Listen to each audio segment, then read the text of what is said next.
Welcome to the GameChanger 00100 show. I'm your host, GameChanger. Okay, so I won't be too long. Well, this is going to be a long video, but hit that like button. And I'm going to get straight to it because it's going to be a long video. All right, let me just give an introduction. Welfare has really effed up the black family. Like, not just a little bit. It appealed to the worst in the nature of the women. And I know that that wasn't its intentions from its inception, et cetera, et cetera, et cetera, but it turned into this monstrosity. It turned into like a lead wall that families walked into and bounced off of, destroyed. It's the lure that brought a lot of people from a family structure somewhere in the rural South to the urban cities in order to receive these benefits. It lured them into the urban cities. And then what happened generations later is what you see in the black community now. It was a lure. It brought people into places that they should not have been. Make no mistake. A lot of black people, really a lot of every group of people, had no business in the major cities. They wouldn't have survived there, but welfare gave an artificial survival. What do I mean by that? There's people with skill sets that some people are just built for it and some people aren't. Just like some people are built for rural areas and other people aren't. Now, typically, people find themselves in environments that they are most comfortable in. But welfare has made it unnaturally comfortable for certain people. All right. So, let me show you exactly one of the many ways that I've come to this conclusion.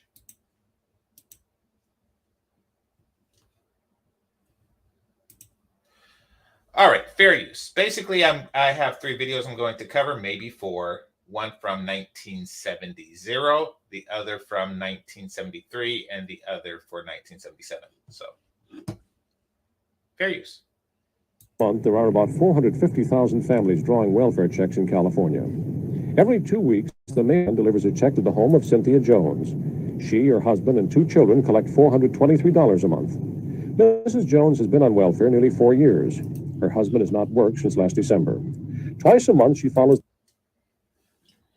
Okay, so right there, her husband has not worked since last December.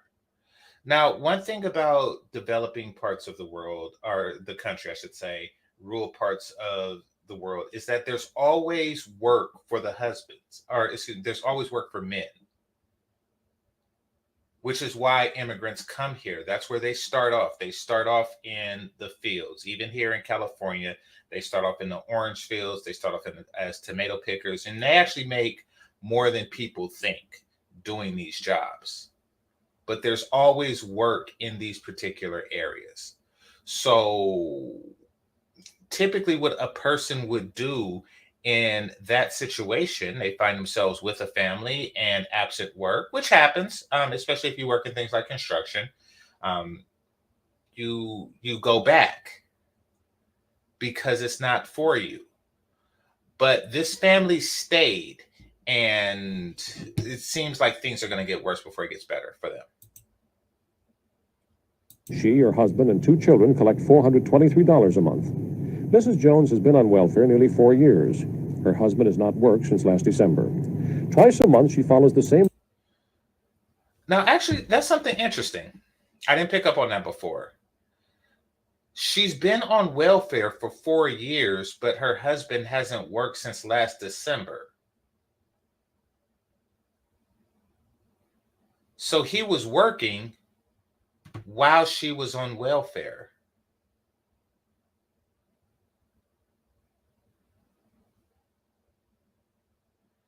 She was on welfare while he was working last December for a long time. So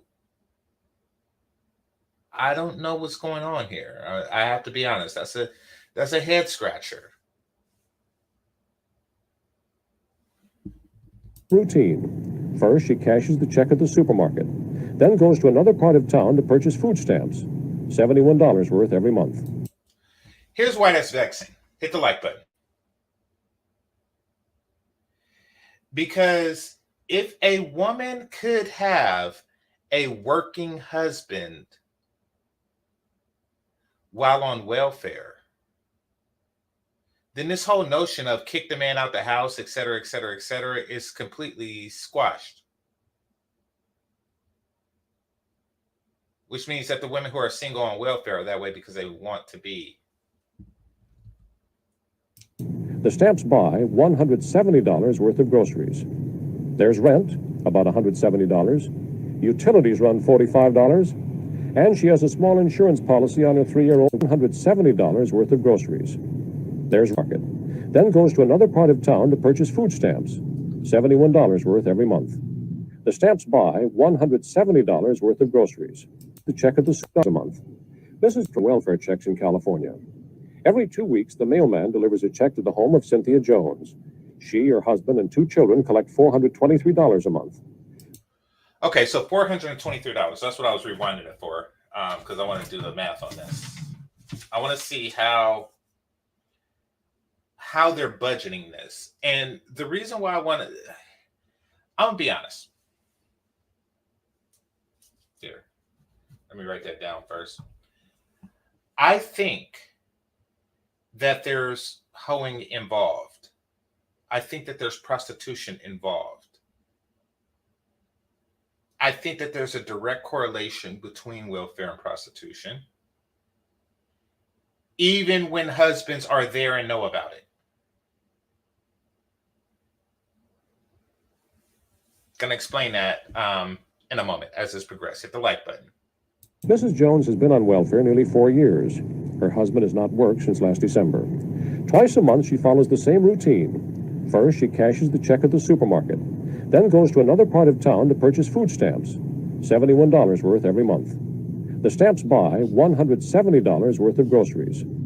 There's rent, about $170. Utilities run $45. And she has a small insurance policy on her 3-year-old daughter. Other expenses eat up the rest. The state has an automatic cost of living increase. Okay, so let's see. On a 385 out of 470. So she's left with about $85 at the end of the month as spending throw around money. For those on welfare, it averages about $200 each. Hello, Daddy. Hello, baby. How's... Okay, I'm gonna fast forward it because they go into like a weird montage, which is not even a montage because you hear all the background noise. Like typically montages are to music, but you know, like right here, love you too. She's not saying anything. They're not saying anything about why this woman is here and what she's talking to the woman. They're just playing music. They're gonna do this to like the 14-minute mark, so we can skip past that.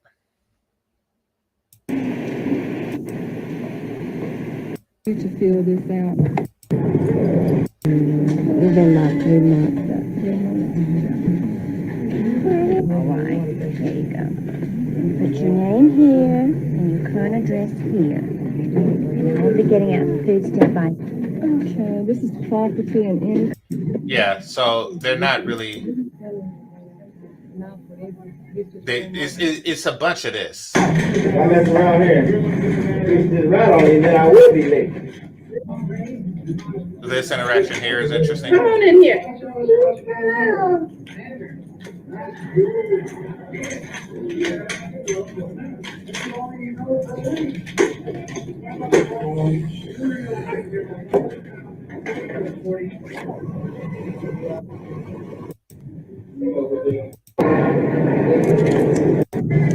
So yeah, just showing her buy groceries and stuff. So Gonna skip past that. The next few months. All right, to write about here. Hit the like button, people.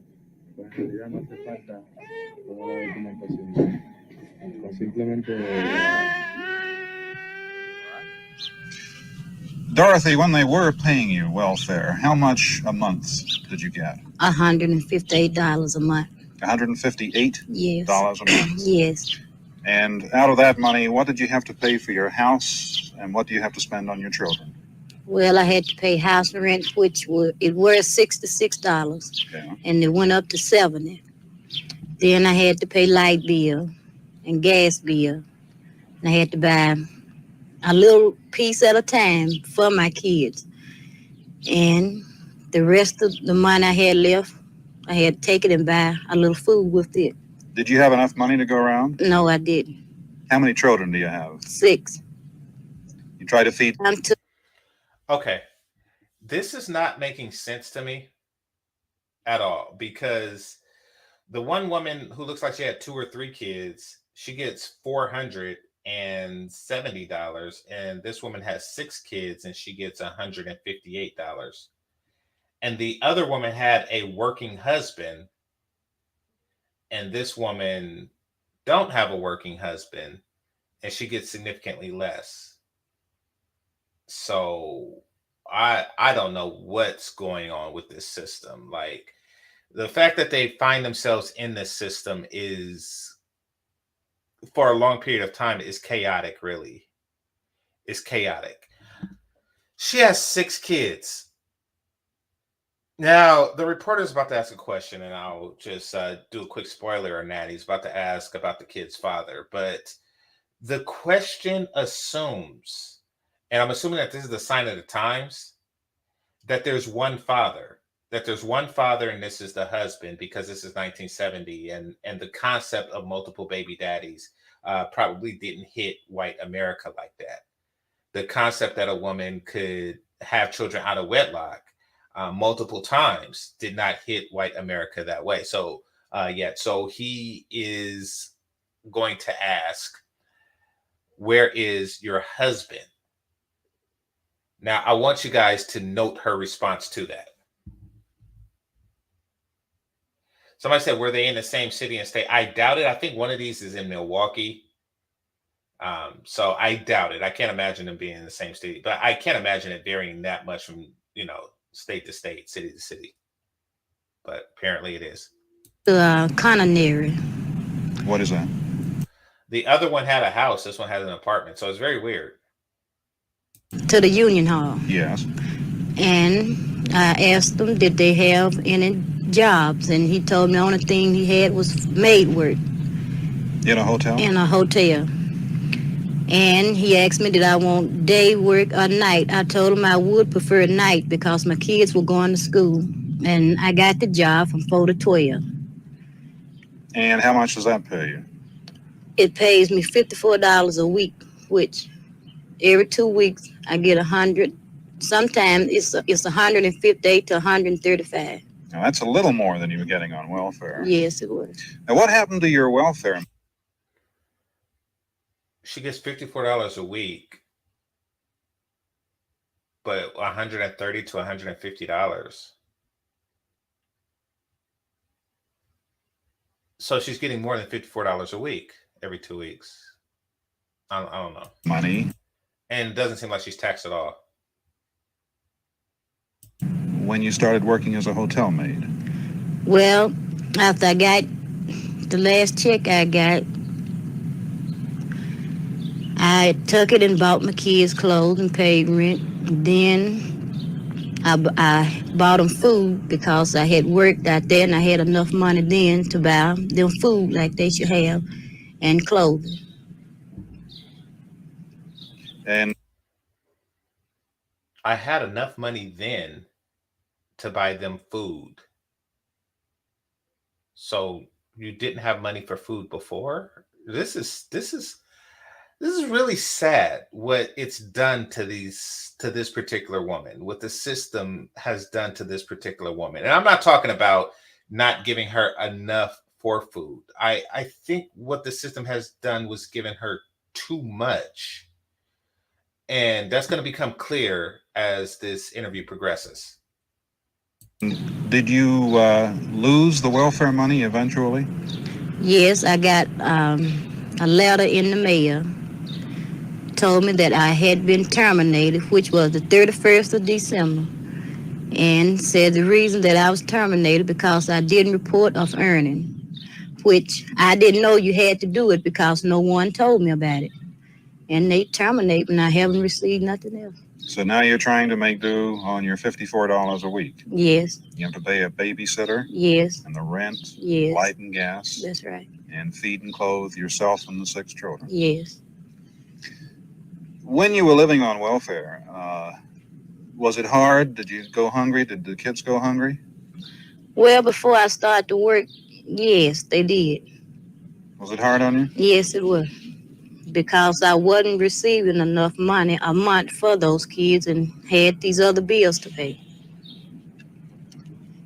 And what about now? Well, it's still hard because I can't pay can't pay the bills like they should be paid. And they have to have clothes and shoes. And I still have to pay the same amount of rent, which I didn't pay all of my rent this month because I didn't have enough time in at the hotel. So I paid half it. And Oh, this is so bad. This is so bad. 6 kids paying half rent because not enough time in the hotel. This is bad. Told them that I would pay the rest of it when I get paid, which would be Thursday. You said earlier, I believe, that you came here from Arkansas 2 years ago. Yes. Did you come here to work? Yes, I did. And did you work when you first came here? I worked 5 months at the Frontier. And what about your husband? Well, he's in Arkansas, I guess. I don't know where he is. He's in Arkansas? When You're I here left, with the kids. when I left, that's where he were, in Arkansas, yes. Yep. And there you have it. There you have it. When I left, that's where he were, in Arkansas. So your husband were in Arkansas with 6 kids, together, a family. Your husband were in Arkansas. And you took your 6 kids away from your husband and left him in Arkansas. So you left your husband in Arkansas, took the 6 kids and said, I'm going to work at Frontier. I'm assuming that's a supermarket chain, a local supermarket chain to them in that place and time. And then it didn't work out, and you didn't go back to Arkansas.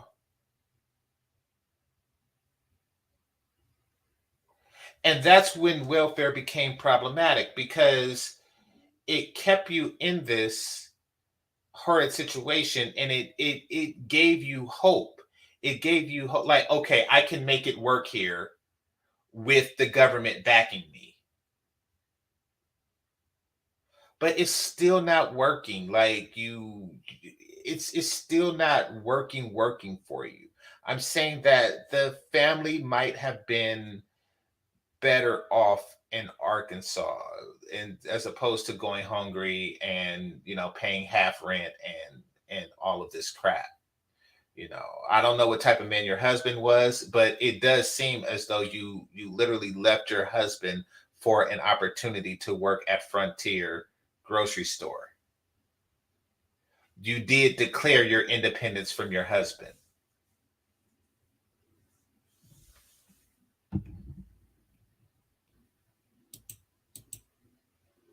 Yes. Did you come here to work? Yes, I did. And did you work when you first came here? I worked 5 months at the Frontier. And what about your husband? Well, he's in Arkansas, I guess. I don't know where he is. He's in Arkansas. When and I you're here left, with the kids. when I left, that's where he were, in Arkansas, yes. Do you ever hear from him? No, I don't. Do you ever send you any money? No. No help? Okay, let's not. And this is where we start the whole pointing the finger, wagging at black men. This is where this starts. He ever send you any money? How about asking, does he even know your address? Do this man in Arkansas know where his 6 kids is? Do we have a clue?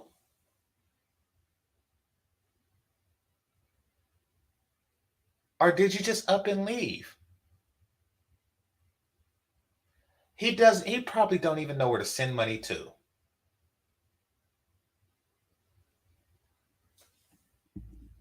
At all? None at all. The 6 little ones and you. He doesn't send anything. I don't hear from him.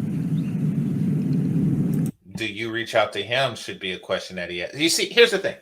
This is the same guy that in 1984, 14 years later, he's going to do that interview where he says, how many of you are married? How many of you want to be married? Because doing interviews like this in the 70s, he's going to later come to the conclusion in the 80s that, oh, these chicks don't want to be married. These chicks are leaving husbands to get on welfare. He's going to come to that conclusion later on.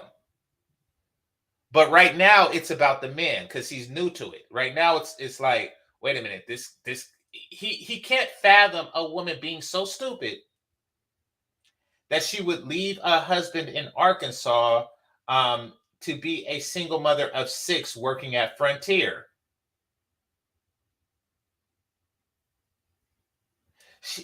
Like something like that is so stupid.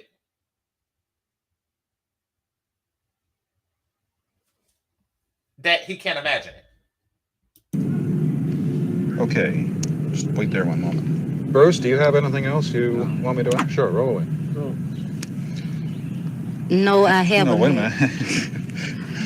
After you were told that you were not going to get any more welfare, are you going to go, did you appeal it, and are you going to appeal it? Are you going to do anything about it? Yes, I am. What are you going to do? Well, I want them to put me back on because it's just been a month now that my oldest child has broken her arm. And I had an appointment back to see the doctor, but I didn't have the money to take her, and they rebroke that bone over in her arm.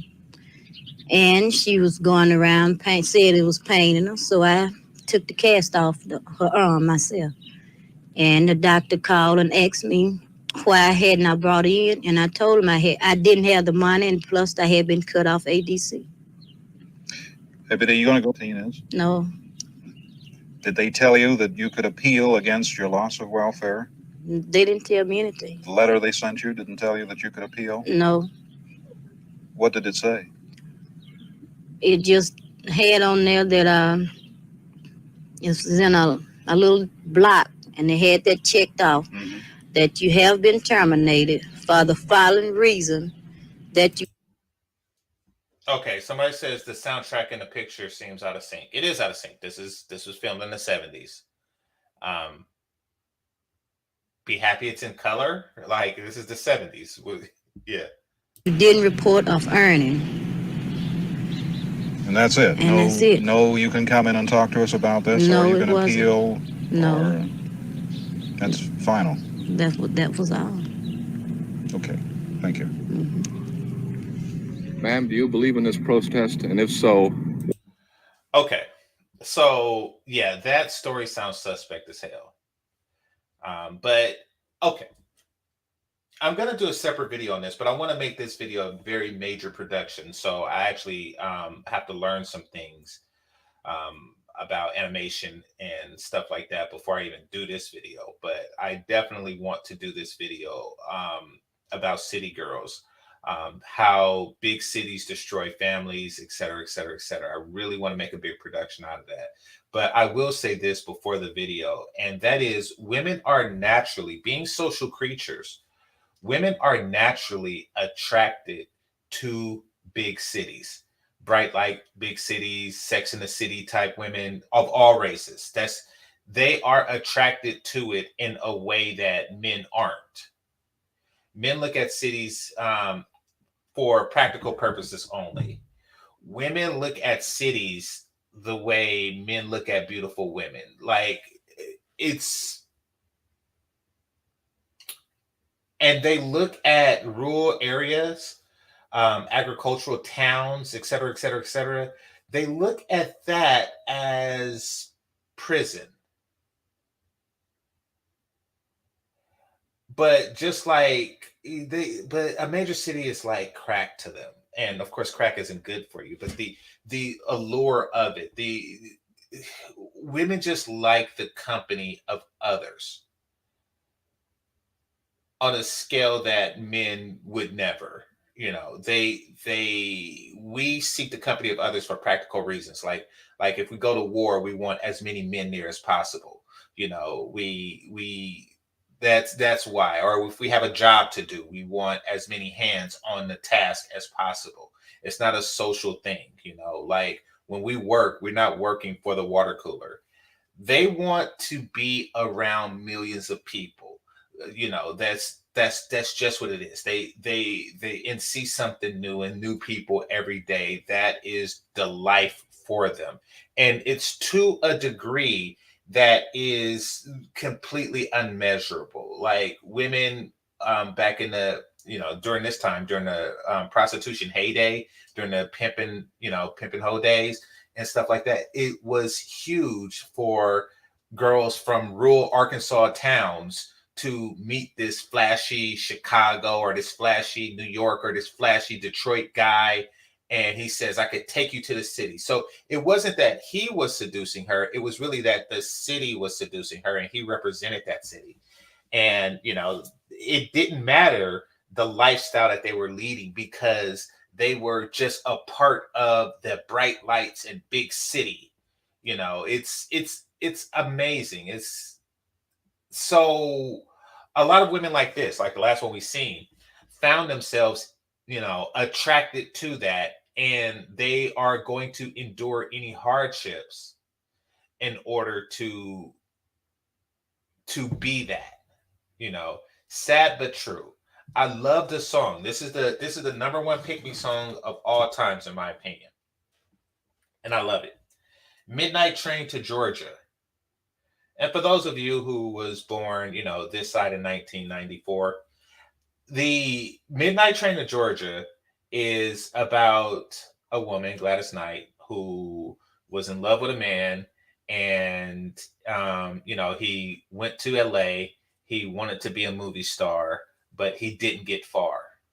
So he's like, okay, I came, I seen the lights, I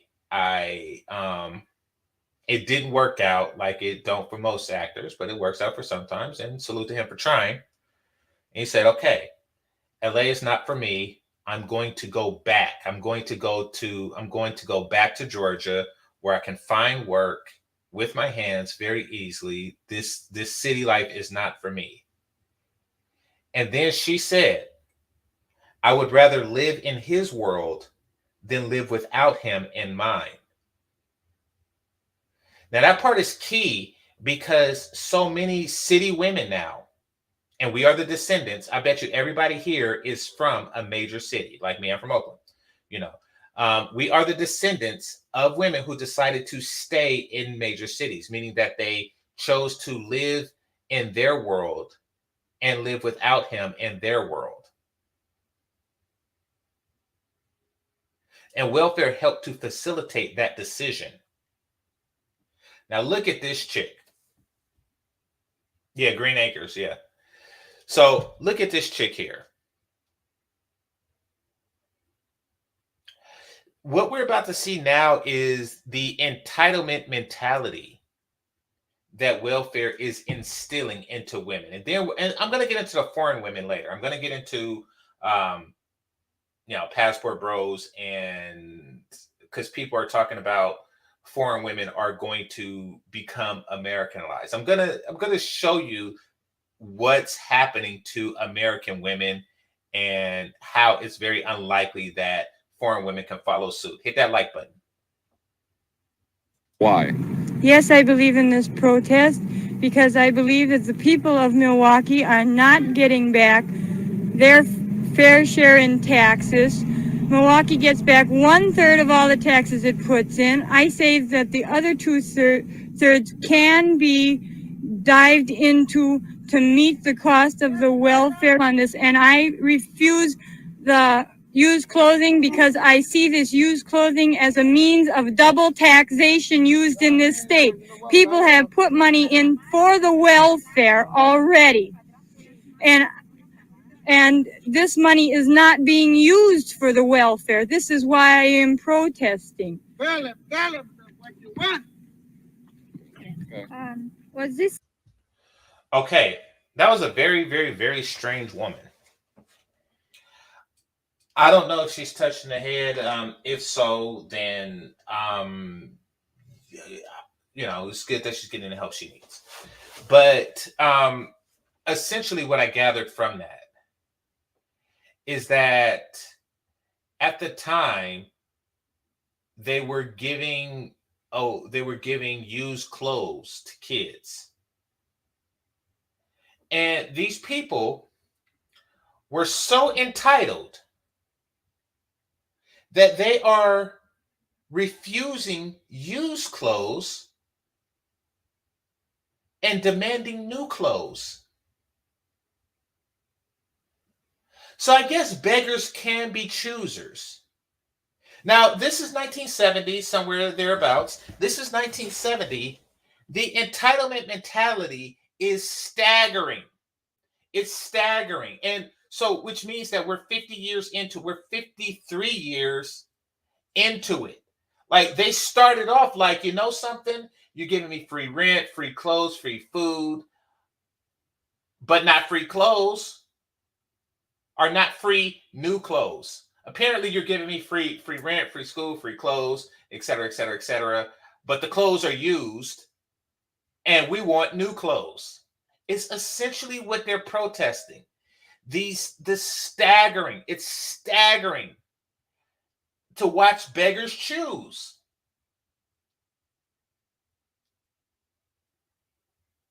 To watch beggars choose. I think I told this story, but it's been a long time, and I have new subscribers since then. Hit that like button. So, I'm walking from a car to a Jack in the Box, right? Now, I know that y'all don't have it everywhere because I went to, when I was in, where was I? I was in Maryland. I was somewhere in the DMV. And I was like, with a friend of mine from college, I was like, damn, I really want a Jack in the Box. Really had a taste for Jack in the Box. And he was like, we don't have those here. He went to school out here in Cali, so he knows what they are. But he was like, we don't have those here. I was like, wait, what the hell? So I know y'all don't have it everywhere, but it's a fast food franchise here. And it's pretty good. It's up there with In-N-Out Burger. So I walked. I was walking in there, and a homeless guy. I was just like, look, I don't got no money for you, man. I don't keep cash. He's like, no, brother, I'm not asking for money. He was like, I was wondering if you give me some food. I was feeling generous, right? I was feeling generous. I felt some generosity, right? So I was like, okay, bet. I'll get you some food, right? Why somebody say slow down? Anyway, it's like, I'll get you some food. So he come in, and what I get is I get 2 egg and cheese croissant sandwiches in the morning, right? Comes out to about $3. This dude ordered something. He ordered like a number 6, like the sourdough jack meal that cost $7. I was like, man, how's your food? And then he was like, extra mushrooms and stuff, like, even though they don't cost, just the fact that he's begging, asking for extra crap, like asking for the most expensive stuff on the menu. The nerve of this dude. The nerve of this dude. So and that's what's being displayed here. It's free. Don't be picky. You take what you get. And if it's used clothes, you take it. Now, obviously, they won the protest. I'm pretty sure that, modern day welfare kids have new clothes. Like they probably get a stipend or something, or maybe it's part of the cash aid to where they get new clothes. But man, protest isn't to do. Okay, so for whatever reason, there seems to be a crazy black man in the background. That's not good. It will not solve a problem, but it will raise an issue and show a need, because the time has come in order to make a good living, even middle class and working poor has to cheat on income tax in order to survive, and it isn't right. And we are striving for adequate income. And what county did last Monday, they elected in their duties and shifted a responsibility onto citizens by giving second-hand clothes. And second, welfare as institution isn't meant to be charity, but it is a right for each citizen. It's meant to be charity, but it is a right.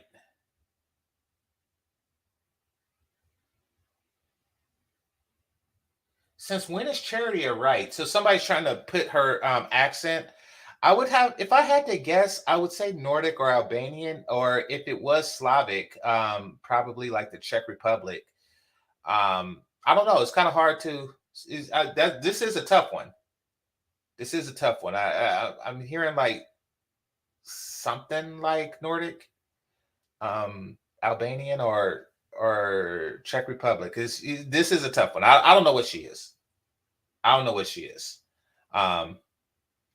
Definitely not domestic. But anyway, it's meant to be charity, but it's a right. Maybe it's German. Citizen to get it's by a law, it's right to get. By law, it's right to get. Then why are you there changing the law?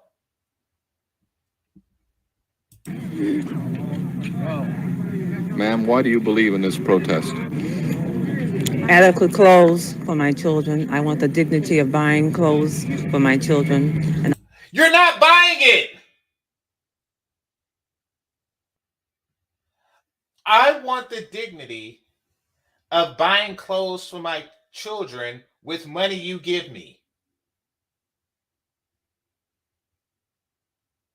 There's a certain dignity in using taxpayer money to buy clothes for my kids. Oh my gosh. And this is one thing I dislike about welfare, is because the kids credit the mother with it. Like Tupac said, my mama made miracle every Thanksgiving.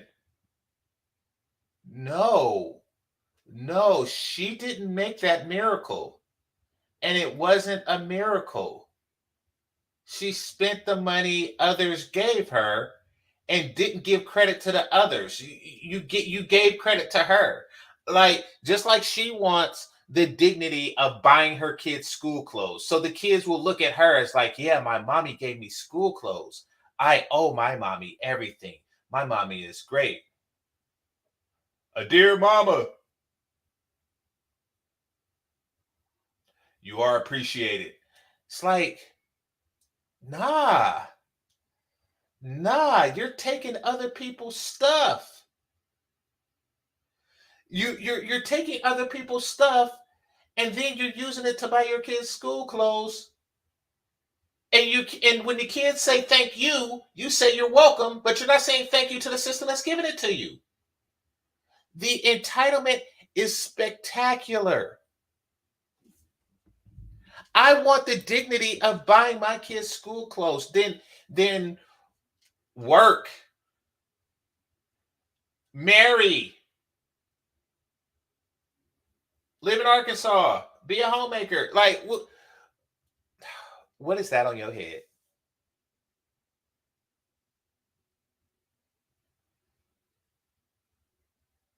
What is that on your head? You know who this is. I'm going to show y'all. Y'all know who this is right here? Or at least who she is a relative of? Go ahead and type it and see if y'all can guess before I put the picture up.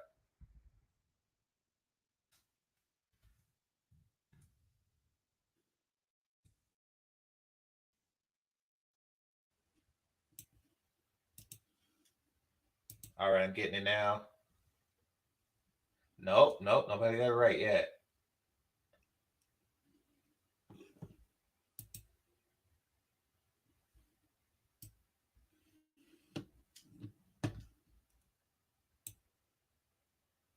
Booyah. Tell me I'm lying. Tell me I am lying.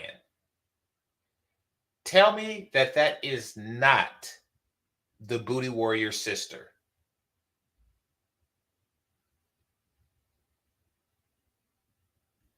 Let me know. Let me know. Am I tripping? Am I tripping? Is that not Fleece Wilson's am I tripping? That's his mother. She is somehow related to this man. I like you and I want you. We could do this the easy way, or we can do this the hard way. I like you and I want you.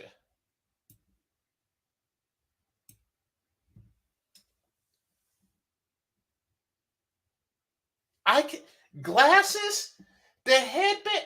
I cannot make this up. I can hit the like button. I cannot make this up. And that's why she ain't got no school clothes. Because booty is more important than school clothes. It's more important than rent. It's more important than water. It's more important than food. A man's butt. Exactly. Well, he does feel entitled to booty, and she does feel entitled to school clothes. Shout out to Prophet of Thought. These black mamas.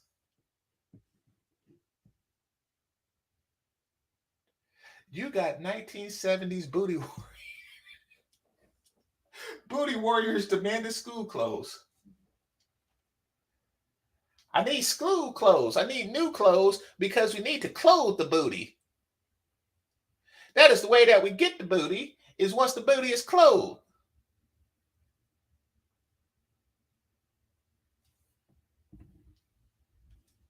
Can't make it up. Can't make it up. All right. Salute to Prophet of Thought series. He says, peace, brother GameChanger. Peace, brother X. Peace to you. I appreciate you, brother.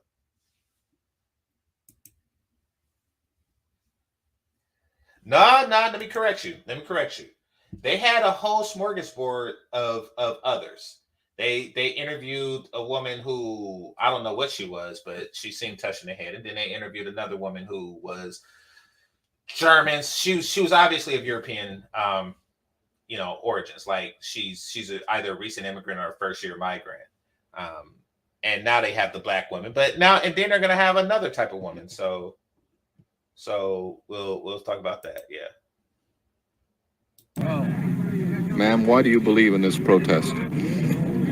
Adequate clothes for my like children. I want the dignity of buying clothes for my children, and I don't want my children secondhand clothes to become a way of life for them, because I think in this country it's not right. It's enough clothing here for everyone, and enough dignity also. Dignity is not clothes. There's a certain dignity in providing for your family or supporting a man who provides for his family.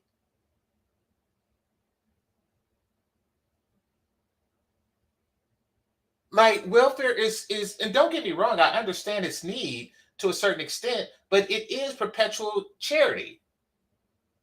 by nature is undignified.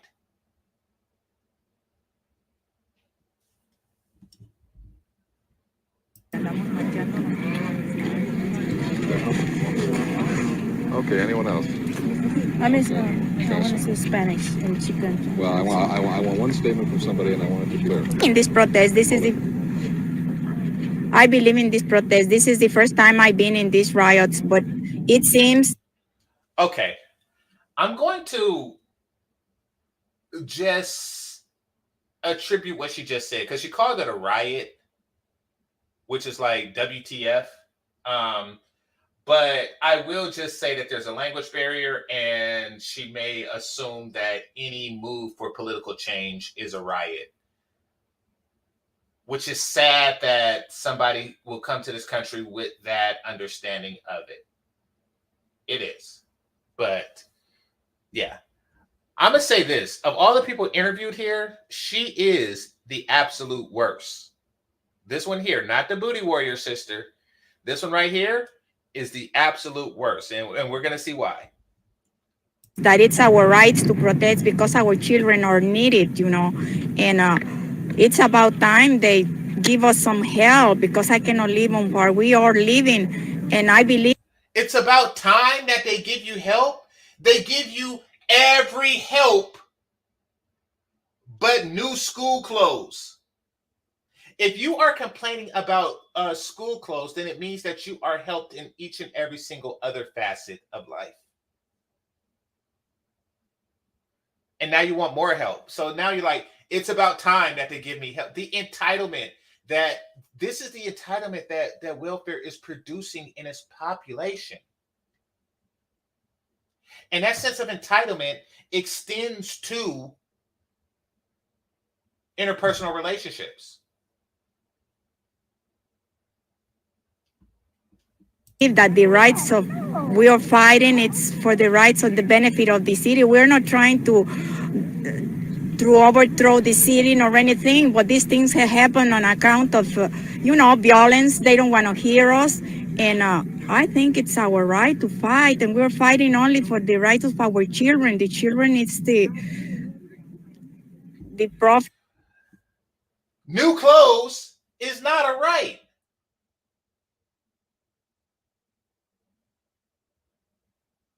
Tell that to somebody in developing parts of the world. New clothes is not a right. Trust me, I have been to countries. I've been in developing countries, and there were it's the one thing, and I'm thinking of a particular place, because I will say this about Latin Americans, and that is that they're very proud. So they don't really resort to sending their kids to beg on the streets. So salute to them for that. That being said, and I'm not going to even mention a country because it is a very undignified thing. I'm not even going to mention a country where I experienced this.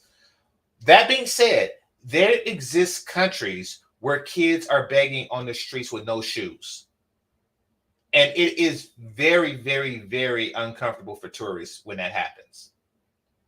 And the kids come up to you in packs of about 6 to 8 kids. And then they like jingle bells, in the worst accent you ever heard, trying to sing jingle bells, in October in order to get you to give them money, and they not asking for clothes. And I was there, and I bought a kid McDonald's, and he ate like less than half of it, and he took the rest to his family. And these uppity bitches is talking about school clothes.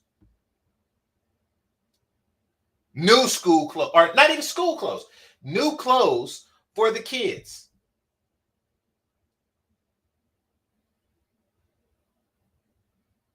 The sense of entitlement is staggering. It's staggering. And this chick. And it's going to get worse. It's going to get worse because the ethnic component, she's going to bring that up, which is going to just take the entitlement mentality to a whole different strata. Hit the like button. Of the nation, sooner or later, we have to send our children. If a war is coming, we have to give our children, we have to fight for our. And that's where, and so you hear what she's doing? She's like, listen, I'm going to give you my sons in war, so you should give me clothes now. Like, wait, what? Yeah, this is a clothes for soldier exchange program.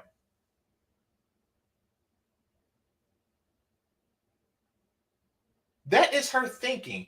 She's like, hey, look at him. Look at him on the monkey bars. That's a nice, strong young lad, right? Looks like he can defend the nation, right? Yeah. Think about it. He's gonna be 18 soon, and yeah, you're gonna need somebody to work that landmine machine that tells you where there's landmines. So yeah, this guy really looks like he could put some bullets in a tank, don't he? And I'm just saying, you need somebody to operate tanks, and I need some new clothes. Just saying, just throwing it out there.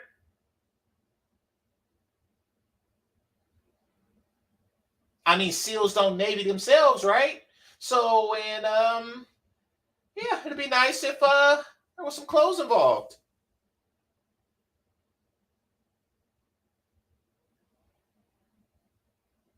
So, she raises her son to be in the armed services and to serve the country. And after serving the country, he comes back and he says, thank you, Mom, for the new school clothes. But they're yours. You fought for them. She gets all the credit. And if you get your hand blown off, she gets none of the blame. I'm telling you, this is the worst.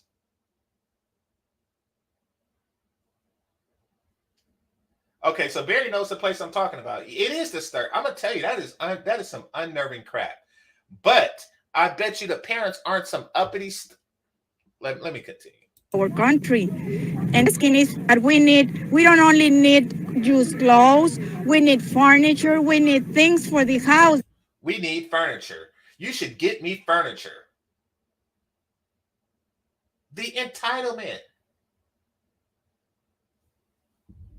That's for being asking for money, because we need blankets, sheets, curtains to cover the windows. Some of the people don't even have a bed. That's what we're fighting for. Some people don't have a window. This is 1970. There are people in the world today that literally don't have a window to throw it out of. They literally do not have a window to throw it out of. And the cold part is, you're not begging. I could appreciate a good beg. I like, something? Beg. Beg. I'd like a good beg. Why aren't you begging? Why aren't you begging? You should be begging. I would like a good begging. But nope. You are too proud to beg. You are the antithesis of TLC. You are too proud to beg. So you're sitting here demanding free crap. That is worse than begging. We need curtains for our windows. We need sheets. What the heck? You need to get a job. You need to be in the military your damn self. You need to be in the military polishing bullets, okay? That's what you should be doing right now. You should be spit shining bullets just for a soldier or a Marine to put into an M16, and when they shoot it into a tree, they have a well-polished bullet by you. That is what you should be doing right now instead of for demanding crap. And if the city wants to help, it's about time they help, because there's a humus organization that belongs to the government, which we were brought here because we were working in factories. We were enslaving ourselves day and night for the benefit of our children. That's why. Then, okay. So you're working, then you use that money to buy clothes. If you can afford it. If you can't, I don't get it. This whole demanding the stuff that I can't afford is ridiculous. And please don't call working slaving. Slaving is slaving. Working is working. We come to Wisconsin because this is a rich place. We come to Wisconsin because this is a rich place. So you go to where rich people are and you say, give me your riches.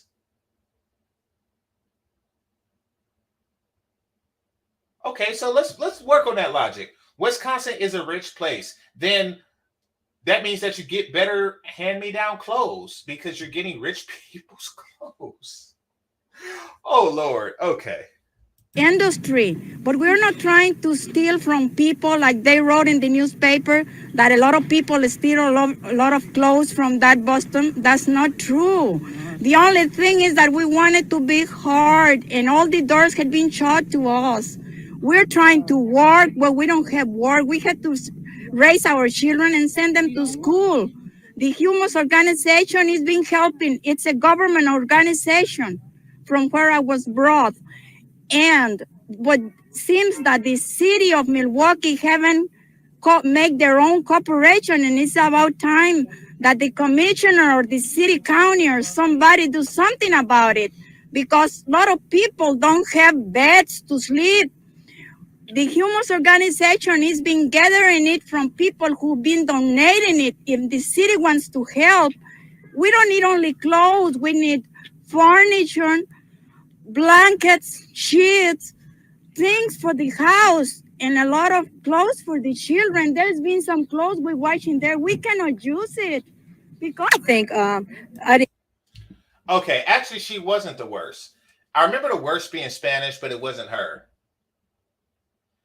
It was this one. As bad as that was, this one is worse. I repeat, this one is worse. I just remember this video and the worst interviewee being a Spanish woman, but nope, it's this one. It is this one. think I'm marching because I believe, because my children's got it right, and right here, and because it's my children's, they need a clothing now, and not only my children, many children Spanish speaking. I'm talking of Spanish children. They are. I told you this chick is worse. So she's there with all the other women. You had the white woman from God knows where, and then you had the other white woman from God knows that it's somewhere in Eastern or Central or Northern Europe. You know, she was a non-WASP white woman. We do know that one. You know, you had the black woman, and she said that this is a Spanish-speaking thing, that this is for Spanish people. So she's basically like, hey, F everybody here that's not Spanish. Just to be clear. Middle finger to all the non-Spanish speaking people here. Okay, we are marching for new clothes for Spanish speaking children. The rest of you can take our used clothes.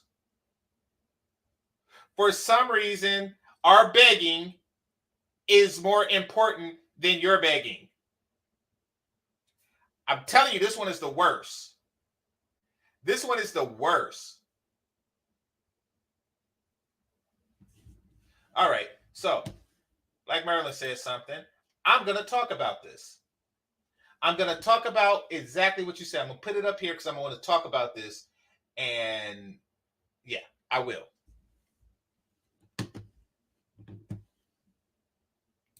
Over there on the fields, and I think you know, but you refuse to see it. And I'm all upset because my children and all the Spanish speaking, what you eating in the breakfast, everything you eat in the breakfast are by Spanish speaking, and I'm believing this. I'm here because of my children, y que viva nuestra raza. That's the raza. Why are you okay? The raza is a really way to say the race, which means that it's very ethnocentric. It's very race-centered, even though Spanish is not technically a race. However, the number of Hispanic people in the world, people tend to identify it as a race. Nevertheless, I don't even want to quibble over details. The point is that why are you talking racial pride while begging other races for crap? You are the worst person ever. Why are you like, yeah, because I'm black, y'all, and I'm black, y'all, and give me free crap, y'all, because I'm black, y'all, and I'm black, y'all, and give me free crap, y'all. Like, don't bring race into something while begging other races of people for stuff. Because essentially what you're saying is, I wouldn't do it for you were the situation reversed. How stupid are you? She was the worst. I don't know what this chick's about to say, but she was the worst. You're essentially saying, I wouldn't do it for you. I wouldn't do it for you. If the situation was reversed, I would be like La Raza. Or El Raza. Situation was reversed and white people were begging them for school clothes or for new clothes. You'd be like, oh, no, this is for the Raza. This is for La Raza. You gringo, no. No, El Raza, yes.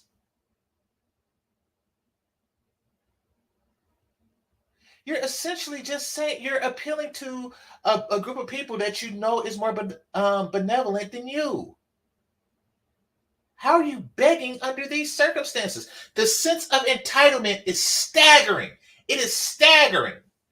Okay, I'm gonna hear what this chick has to say, and then I'm gonna explain why the American mentality is not going to spread to affect passport growth in significant ways.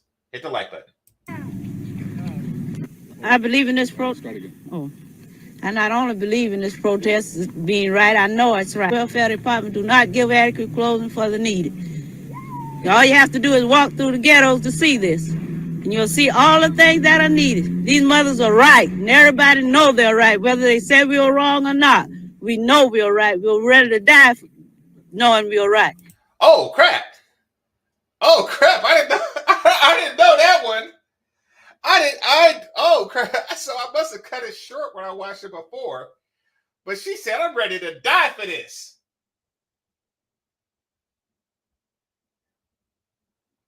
It reminds me of that scene on next Friday when he got that top flight security job. By the way, those 5 cops, yeah, you niggas are on some top flight shit. You some top flight niggas with real badges. You're stupid. Anyway, remember when Day Day was like, I die for this shit. That's what she's like, I die. It is just clothes. It is just clothes. No, she's not dying for welfare. She's dying for new clothes versus used clothes. She just got up there and said, I die for this. Wow. Wow. Would you work for it? Wow. Where do they find these people? Just another day in the hood. Are you African American? No, I'm black. Wow. Oh my God. I'm kind of caught off guard with that, so forgive me, but because I didn't see that before. Like when I was reviewing this before the show, I just see the Mexican chick, and she was like El Raza or La Raza, and I was just taken back by that, and I kind of ended it there because I thought it was that was the end. But then you got this old chick that's like, I die for this. I was. Holy crap. Holy crap. You ready to die for these clothes? Because I am. How far are you willing to take it? Because I'm willing to die for this. My Adidas. She's like, I'm ready to die for these Adidas. By the way, Adidas was way more popular back then. Are you ready to kill? Because I'm ready to die for these Adidas. I likes it and I wants it. Holy crap. I did not expect that. I did not expect that. You never know what you're gonna get when you deal with certain people. You never know. That was a gem just hiding in the cracks of YouTube. Like, I would die for this. This sense of entitlement is astounding. It's spoiled. This was before Jordan. This is like the 70s. The level that these chicks are spoiled is ridiculous. It's spectacular. It's okay. Here's the thing. It takes a certain level of comfort before women are out on the streets demanding, not begging, demanding new clothes over used clothes, over slightly used clothes. It takes a level of audacity. It takes a level of entitlement. It takes a level of simply being spoiled. Now, this is somewhere between 1970 and 1977, meaning that American women have been this way for around 50 years, and it's just gotten worse. It's just gotten worse and worse and worse and worse and worse and worse and worse and worse and worse and worse and worse and worse. It's just gotten worse for a long time. So for them to say that the women overseas are going to be, like American women, they're not even like American women in the 70s. They haven't even begun the process that took them over 50 years to be the entitled bitches of today. They are not on the streets right now demanding new clothes. They are saying thank you for old clothes if they get them. They are so far removed from these entitled bitches. They haven't even reached the 50-year mark, is what I'm getting at. And because their country's government has the benefit of hindsight, meaning that they can learn from our mistakes, they're not going to go down the same path. They look at us and like, you know something? If we give them this, next thing you know, they're going to be on the streets demanding free school clothes.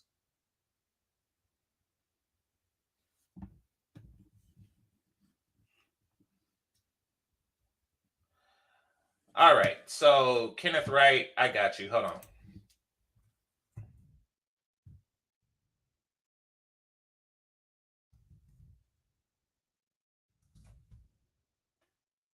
All right, that channel has a lot of archived stuff. A lot of good archived stuff. I typed it because I don't know how to pronounce it, to be perfectly frank. All right, now we're going to go to the next video. This one is 1973.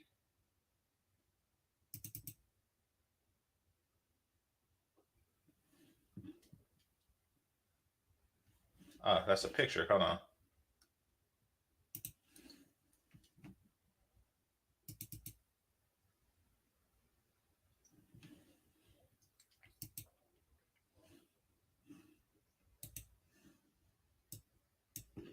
By the way, if the mouth don't match what's being said at the time, like you see the mouth move and then like 3 or 4 seconds later the words come out, hey, that's the 70s. What are you gonna do about it? Like that's just how it is. Or that's just how it was, rather. All right. Oh, what's on the screen? I'm glad I put that there to remind me. Um, there are quite a few generational welfare families who are Hispanic. Yeah, absolutely. But you see, here's the thing: general welfare situation tends to have like devastating results, and the reason, and the Black community is a representation of that. Now, and a lot of communities would suffer through it, and it would be as visible as it is with us, except for one thing: is that they have people that come from other places to replenish the situation. So take a city, take a major city like Newark, right? So a family goes to Newark for the opportunity. Actually, let's just go with Detroit, right? You know, a family goes to Detroit for the economic opportunities and, you know, for some of the women welfare, et cetera, et cetera, et cetera. That is the beginning of the end of that family lineage. It is. Families do not survive long periods of time in major cities. They just don't. I've come to realize that. It's the beginning of the end, and you don't know it. You know, you maybe have like 3 to 5 generations before your family's completely decimated. If you don't move away from it, it's toxic. You know, you get there the first generation, and grandma and grandpa comes from, you know, I don't know, Sweetwater, Alabama, and then they move to the big city, New York. They come and they had 10 kids, and next thing you know, those 10 kids had a total of, you know, gave you a total of 8 grandkids, and those 8 grandkids gave you a total of 3 great grandkids, and next thing you know, it's just gone. So now the reason why we don't see that polarized in the Spanish community is because even though you have the ones that are coming to the major cities and dying off eventually, um, it's so many of them coming from Mexico that the population still sustains. But you see, we don't have a country of origin where people are chronically coming from. And that's the same for whites. Like whites come from like the Midwest, you know, they come from suburbs. Whites aren't really inner city people. When you hear the term inner city, they're talking about black people or brown people. So it's going to affect us worse. Cities, major cities is where families go to die.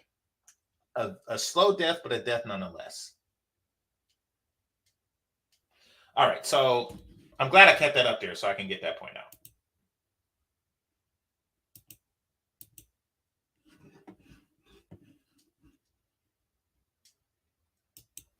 CBS reports. What are we doing to our children? With CBS News correspondent Daniel Shore. 13 miles from Paul Bullard's home is a public housing project in familiar red brick, Perry Homes. It is like most such projects in most big cities. And cemented into the red brick are a series of public policies that work against the children of the poor. Because housing for the poor is scarce, the 1,100 apartments hold not the officially registered 6,000, but with unofficial residents, relatives, and friends, more like 8,000. Because mothers travel up to 4 hours a day to work in downtown office buildings or suburban homes, their children are left to care for each other or for themselves, and drug abuse is rampant. Because family planning measures have lagged, there are many teenage mothers. Because family planning measures have lagged. No. It's not because family planning measures have lagged. It's because you set a bad example.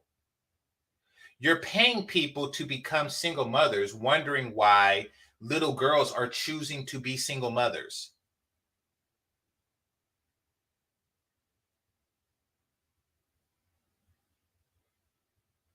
It's kind of like, you know, hey, I noticed that there's a lot more prisoners ever since we started, you know, serving steak in the prison for prison dinners. Duh.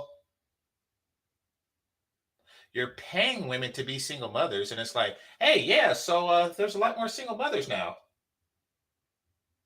So they haven't come to this realization that, like, oh, these women are just responding to the environment. White America hasn't come to, and they're not going to into the 80s. And then you're going to start to see, you know, the election of Reagan and Clinton and people who are just like fed up with it. Like then they're just starting to catch on like, oh, paying people to be poor is encouraging them to be poor.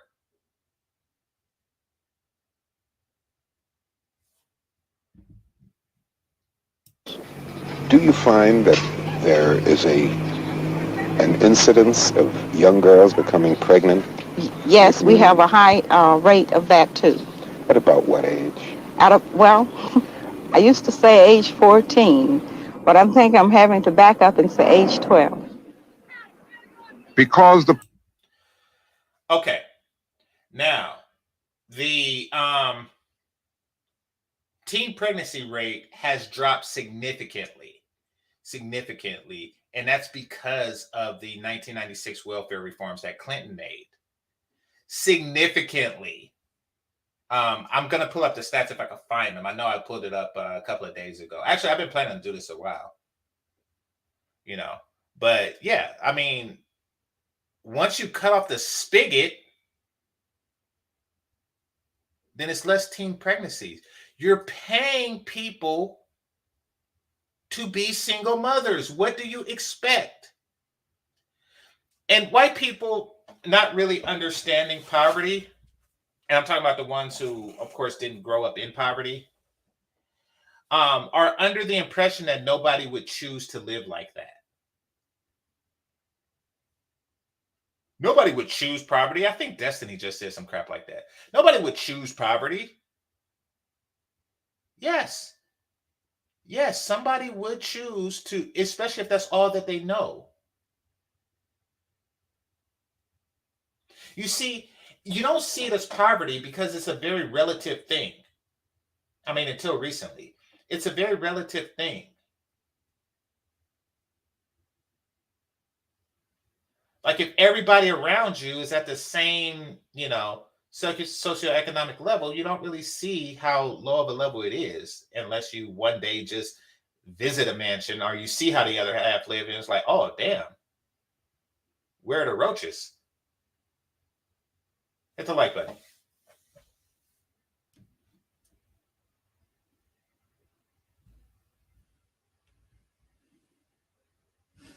I'm going to address that.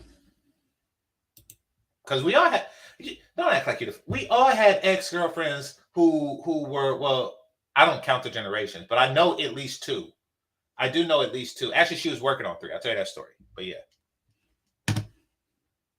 poor are shortchanged on education. It may take 2 years to get testing for a child with learning problems. And the Perry Homes schools have reading levels among the lowest in the city. Because Perry Homes was planned on a minimum budget, there are few places for children to play. Because of the same kind of planning, Perry Homes has no doctor, no dentist, no pharmacy. Nearby, there is a well baby clinic, but no sick baby clinic. I don't know what that is. I don't have any kids. But yeah, I guess there was a time when there was both a sick baby clinic and a well baby clinic. So if you bring the sick baby to the well baby clinic, they say, oh no, get that sick baby out of here. This is the well baby clinic. We're a clinic for babies that are not sick. Hey, who knew? Clinic. And the sick must travel 12 miles to wait for attention at Grady Memorial Hospital. And partly because of the general rule that welfare is cut off if there is a man in the house, fathers are often driven away so that mother and children can eat. 85% of the head of household is a woman, because most of the men who should be in the household, they cannot make a decent living. And of course, it is better to know that a child will be fed 12 months out of the year than 3 months, which... But why have the child? Okay, I'm going to pretend like I buy her story that, that the men are underemployed, et cetera, et cetera, et cetera. I don't really think that that's the case, because men who aren't readily eligible for welfare don't go to major cities unless there's a job there. Like everywhere you find that a large concentration of Black people, there is or was a major industry in that place. Like Baltimore had the ports and the logging industry. Detroit had, of course, the automotive industry. Chicago had the printing press. Oakland had the Naval Supply Center. I forget what LA had. Maybe the movie industry, but there was an industry for men. There was a sign that went up in an Arkansas church that said, "Now hiring, hardworking men in Chicago." And then a bunch of guys hopped on a train and went to Chicago. That was a thing. They went there for the work.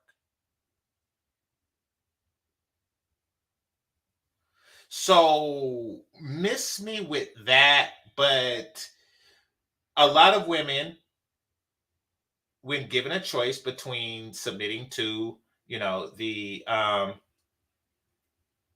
I think General Motors was also Detroit, but a lot of women, if given a choice, they're like, okay, I don't want to submit. I will live in these, shit brick apartments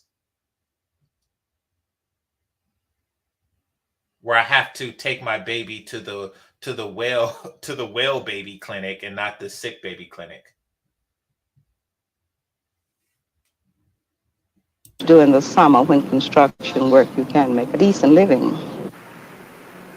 The man in the house rule was written to prevent welfare cheating, to make sure that aid to families with dependent children would go only to families headed by mothers. But the effect of the man in the house rule is to create for children an atmosphere of investigation and surveillance, and thus the welfare system in its operation turns out to be a system to make life harder for children. The welfare system helps the disintegration of the American family. I like this guy. This guy is extraordinarily prophetic, but he is a doctor, and he's a learned white man. But he's definitely ahead of his time. Okay, let's see what we have here. My ex-girlfriend, 3 generations. Okay, so here's the thing. The mother wants the daughters to follow suit. The daughters see that the mothers see that the end is coming. Right around the time that the daughters start popping out tits.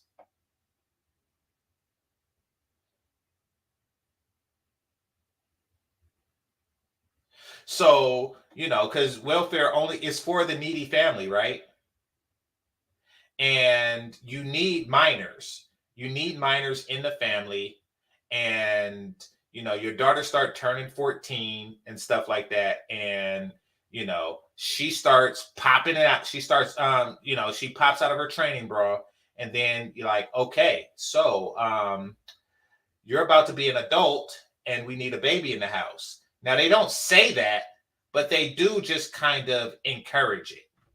They do just kind of like, turn a blind eye while the young lady is doing what puberty is encouraging her to do.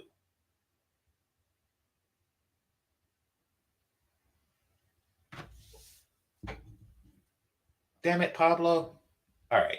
Listen to what the men have to say. It offers money to families if the fathers will leave them and stay away, in that sense undoing the very stability of the family and taking away one of the two parents the children, of course, need. And what I have seen, I'm afraid to say, all over the country is that the legal system works against the best kind of home for these children. We don't encourage parents to be at home with the children. We don't encourage mothers to feel that they can find their destiny as mothers. We take away, in many of the most vulnerable homes, fathers from those homes. We herd foster children together in institutions rather than trying to find decent homes for them. We don't tap the resources we have in communities and with respect to older people so that they can help out vulnerable homes. We don't sanction and encourage and support in every way, morally, psychologically, and financially, the dignity and integrity of the home. And the worst of it is that the homes that are most vulnerable are the homes that are least supported by the policies of local, state, and federal governments. Okay, and there you have it. There you have it. He said a lot, but the crux of what he's saying is that we've replaced the family system, and we did a horrible job of replacing it. That's it in a nutshell. We have replaced the family system, and we did a horrible job of replacing it.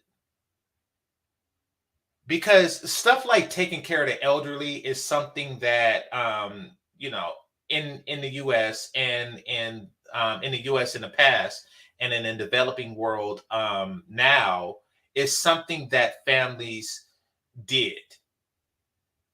There's no social security. The whole concept of putting mama and grandmama in a nursing home is ridiculous. That is ridiculous, but it's commonplace now. It's commonplace that society takes care or that the government takes care of the old, not the family. However, the government is questionably doing a poor job of that. And it's customary that the men provide for the family, not the government, but the government said, I'm going to do it. And they're doing a poor job of it. So all these things is saying, and also, the women and children, and they say the government is supposed to do it, and the government is doing a poor job of it. So he's saying that the government has replaced the things that family once did for each other, and in a horrible, horrible way.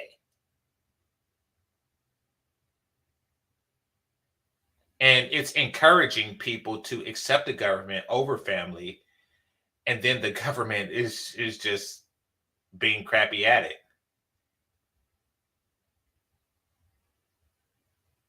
So, yeah, that's it in a nutshell. But yeah, you're encouraging women, who are making these decisions, you're basically paying them to be single.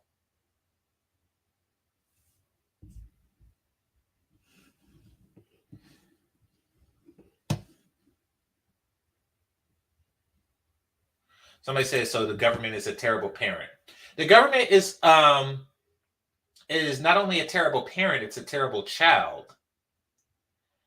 It's a terrible husband. And it's a terrible father. And a terrible son. So yeah, in every level that they try to replace the man, they have replaced it in an awful way. Because I can tell you, I could tell you that any elderly person who's in a nursing home right now, would much rather live with their established children, as my grandmother does. Well, she actually, that's complicated, but she doesn't live in a nursing home. She lives in a home that she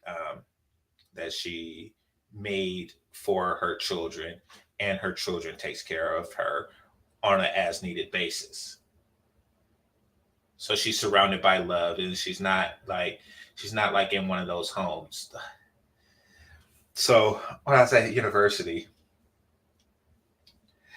it's funny, it is cute, and it's cool, but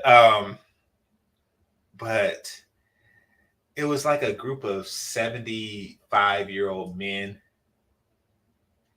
and they were sitting down. This was like on a Sunday. I had something I really had to study. I was in the cafeteria. So it was a group of maybe like 20, 75-year-old men. And then 25, like 75 or 80-year-old women came in, and they did a little dance routine. They did like the elderly step. They did the elderly shuffle. They did the old lady shuffle, the old lady shuffle. And I was sitting there watching. I was like, oh, crap. And the men were sitting there happy to see this performance. And I was like, oh, this is interesting. Like, I wonder what this was like in the home. Like, are they just going to, like afterwards, just pop some Viagra, go back to the home, and she take those dentures off, and they just go to, like, what was going on here? So I don't know what goes on in a nursing home, but that was funny. No, they can't twerk. They can't twerk. Their dancing was kind of like river dancing, but slower. It was kind of like a step show, but not as quick and active. It was kind of like that. It was all stand up. Nothing. It was nothing fancy, but it was cool. It was cool. It was nice that they did that. So yeah.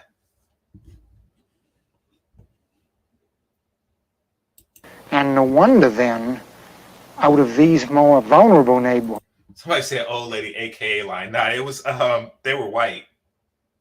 They were all white. We get an endless cycle of troubled, delinquent, wayward youth who grow up even more and become the lawbreakers of our society. Now, I don't know how you break the cycle except by starting out. Now, this is before gangs became like a major phenomenon. This is before the crack era that he's saying this. So he is prophetic. With young children. Consider daycare. You would think that certainly shows concern for children, but I want to point out that there's no fat kids, which really shows how the problem has gotten worse. It's gotten worser since then. There's no fat kids. The 70s did not. There's no fat parents. And besides that, but you know, she's of the fat age. But like, there's look at these kids. let's look more closely. The Perry Homes area with its thousands of children has only one daycare center for Y'all see that? 107 children between the ages of 2.5 and 5. 75% of its money comes from a federal government apparently less interested in the children than in freeing welfare mothers for work, and woefully inadequate even to that end. Elsewhere in Atlanta, in schools like Cook Elementary, the state of Georgia has tried setting up daycare centers, but federal support is drying up. When we were here, there were 158 children, 6 days to 6 years old. Since then, the number has been cut back to 89. 12 other Atlanta schools have had to eliminate infants and toddlers from their daycare plans. And that will make it harder for mothers of the very young to go to work or to school. Atlanta is typical of what is happening around the country. Model daycare centers that remain models. Good as they may be, scarce as they are, such daycare centers are geared more to a work ethic than a child ethic. That has been the history of daycare in this country.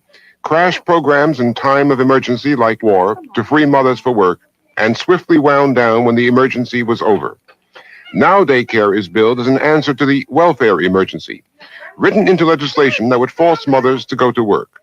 Congress took a different view with a child development bill that would provide more comprehensive services, and not just for welfare children.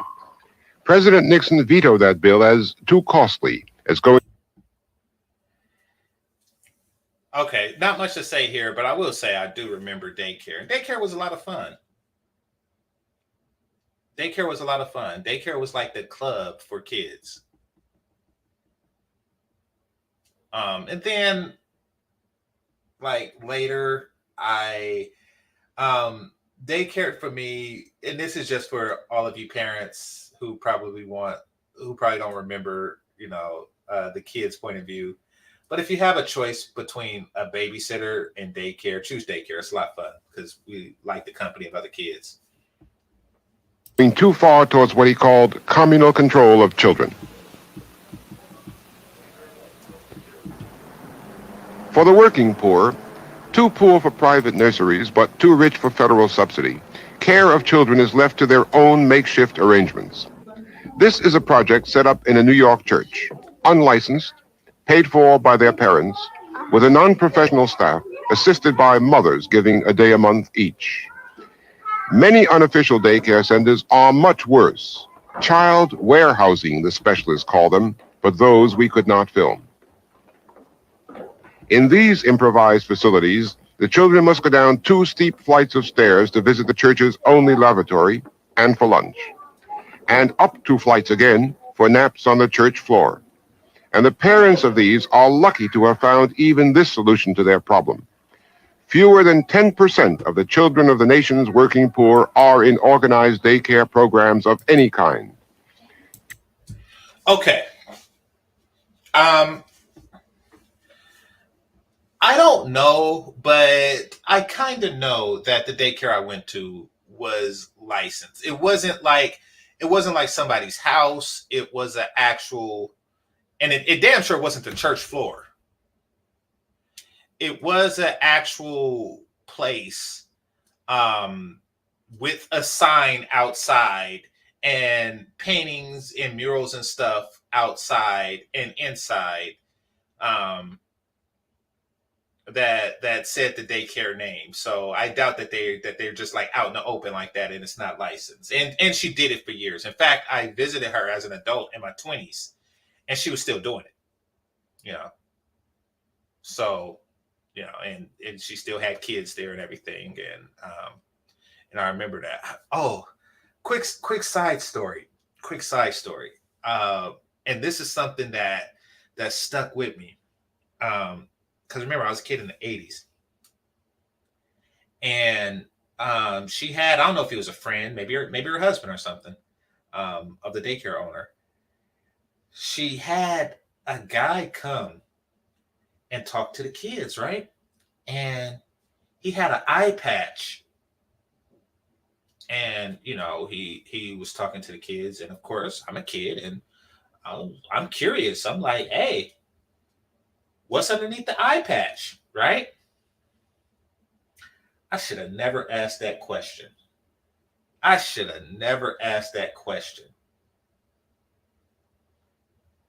So maybe I forget like the story he was telling. I'm assuming given the time, he lost his eye in Vietnam. I'm assuming, right? This grown man lifted the eye patch and I was just traumatized. I was like, oh, why did I ask that? What did I think was under it? What was I thinking?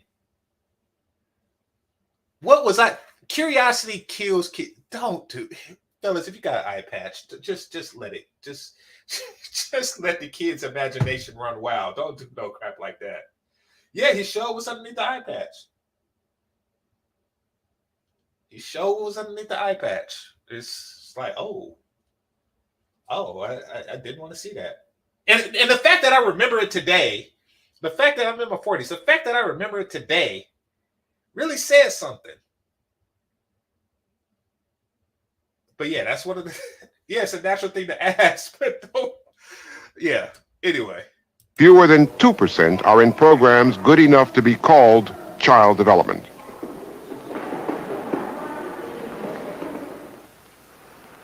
In Detroit, to meet the growing demand that society ignores, a married couple runs a child care center as a profit-making business. It is the only center in the city that takes infants as young as 6 weeks. It also has an elementary school that keeps children until 6 in the evening. For children, perhaps too long a day away from home. For working parents, helpful to know their children are off the streets. Marquita put her beginning sound. Look at Marquita's work. Mrs. Erlene Morris, the director, complains of harassment from state authorities who charge that she has more children than her license permits. But her center is popular in the neighborhood because it serves a need that no one else fills. For one thing, it permits teenage mothers to go to school and to come after school to get their children. How you been doing? Hello, Andy. How you doing? She ate about 11:15 and took a bottle at 2:30. She's due to have her medicine at 4.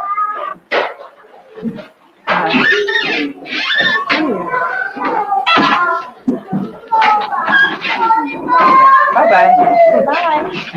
Bye. a nice day.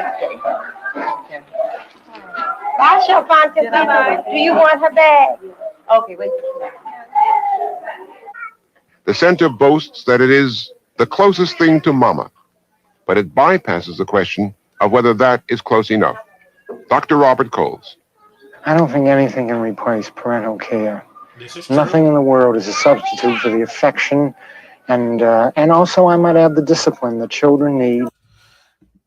By the way, because these kids are a little bit older than I am,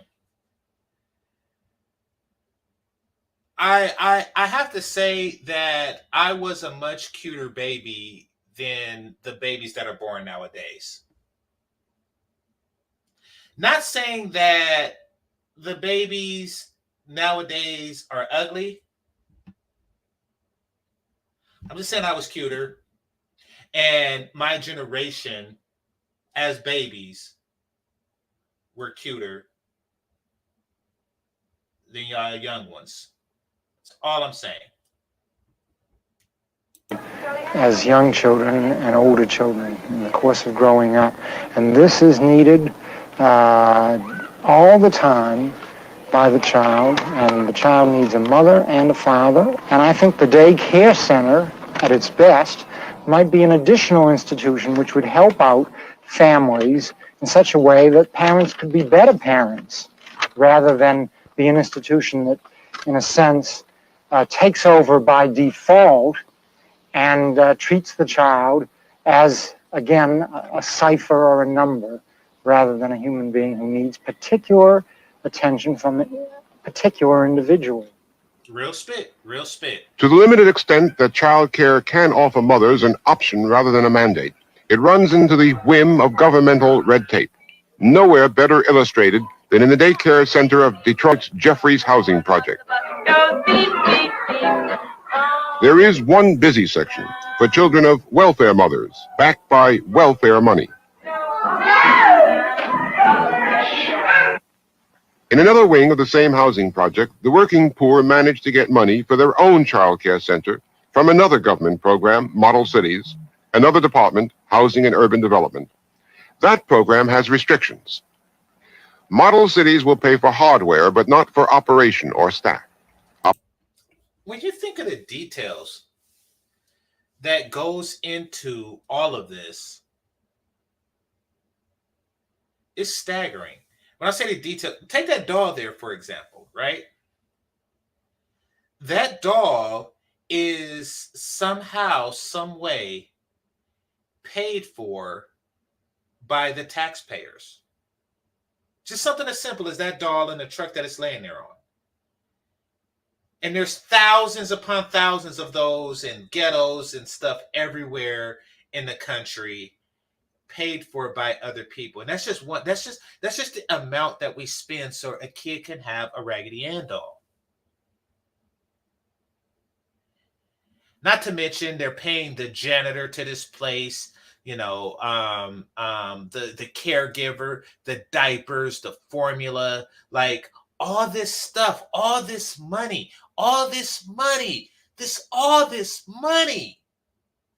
is just going to all this stuff, just so the kids could be happy, and nobody gets the thanks but the mama. The mama gets all the thanks, So, and I come to that realization because, and I tell people this before, I worked in college. I worked for this program, and it was backed by the National Science Foundation to encourage American kids, particularly underprivileged ones, but that's very hard to do. And I won't go into details of why, but to encourage them to get into computer science, right? So we went to the high schools and stuff, and we had the teachers and the instructors and everything, right? We budgeted everything. They had parties, they had food and cakes and stuff. They had celebrations, and they had PhDs. PhDs that make money. These are PhDs in computer science. They could be at Pixar, they could be at Disney, but they're spending their summers teaching you in high school, right? And guess how much? So it was a 3-year grant, right? And guess how much it cost? $3 million for 30 kids. So I guess it's a total of like 90 kids. Now, the kids we dealt with were college bound anyway. But I'm saying, like, we live in a society that spends money. They spend money, just to take a kid who's already getting straight A's and point him or her into a particular direction of, maximizing their aptitude. We spend money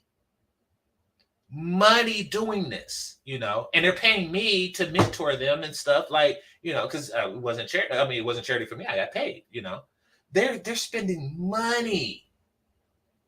They're spending money to do this, and this isn't even the government. This is the National Science Foundation. Those commercials that, discover A to B, that's science and technology. That's, so there's a foundation where they want to encourage the youth to become scientists. That's why they have those commercials and stuff like that. So it's what I'm saying, what I'm getting at is that there's a lot that goes into it, and it seems extraordinarily underappreciated by society. Extraordinarily. That's what I'm getting at. That's why I told that story.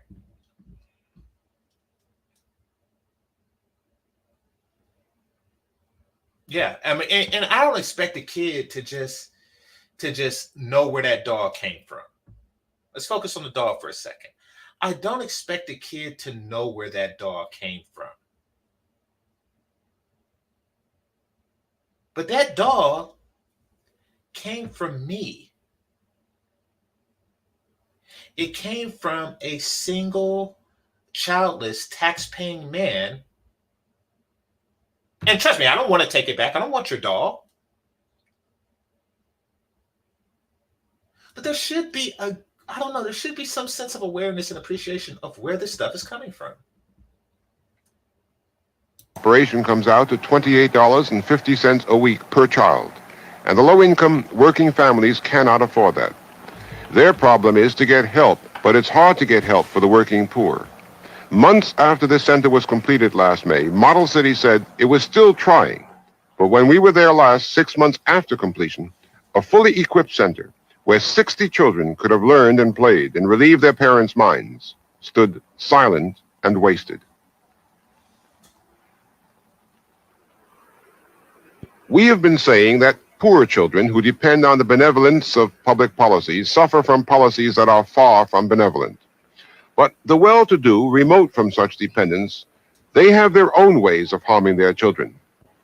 I've worked with middle-class families who lack all kinds of things, not money, not social position, not professional attainment, but have a sense of estrangement, a sense of uprootedness, a sense of not belonging to any particular community, a feeling that they're at the mercy of the next job move, they're at the mercy of the next economic cycle, so to speak, that requires them to go here or there. And also, I think, there's a deep and abiding sense of aloneness, which they don't know, the parents don't know whom they can talk with and whom they really trust. And I think that if children are deprived of the things they need, both physically and psychologically at a young age, that there comes a point in which they cannot be redeemed. And I would use that word redeemed in all of its psychological and spiritual implications. They become hopelessly thwarted, stymied, atrophied. The heart... What the hell is that?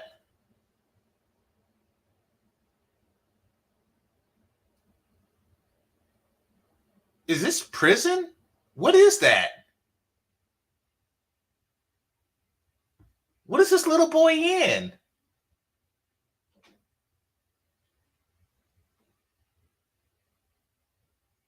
Okay, I'm going to admit I don't know what stymied means. But that's in the background.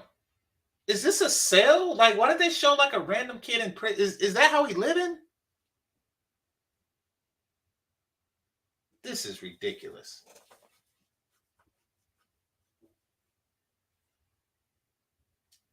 See, okay, somebody said the government ignored the working poor, but invested in the impoverished welfare. So that's the thing. It disincentivizes a person from becoming the working poor because working poor is a worse position to be in than on welfare.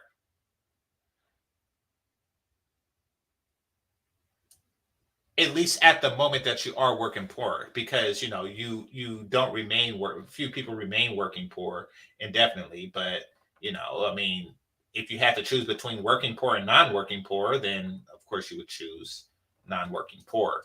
So yeah, it does. It does. All right, so MC Recovery Wellness and Relapse Network. Okay, appreciate you. It says great job, Game Changer. It has given me the Kevin Samuels vibe when he did the Monahan report. Wow, no overweight kids and mothers and teachers. Yes, which means that the problem got worse. They are literally getting fat off the system. Thanks a lot, brother. We greatly appreciate you.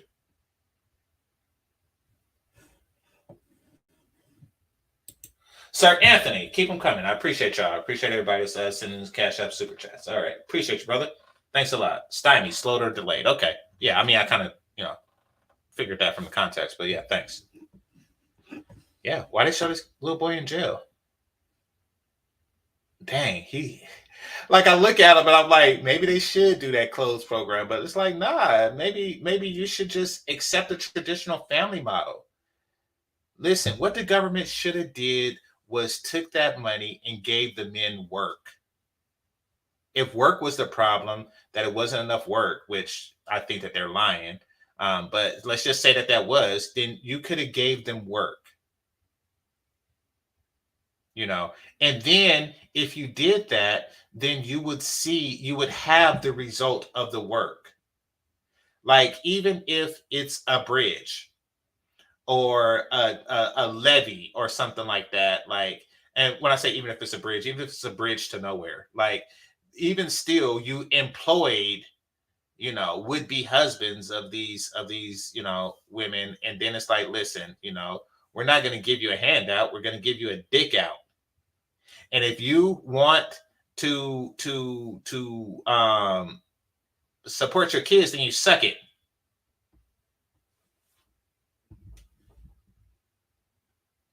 Dies, the mind becomes filled with all of the hate or fear the child has experienced, and multiply this child by many child, and we have many sins.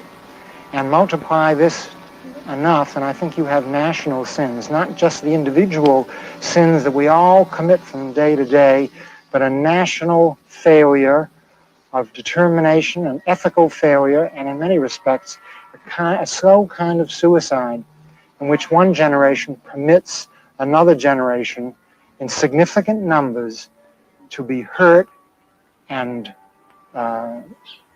killed, I would say, in spirit.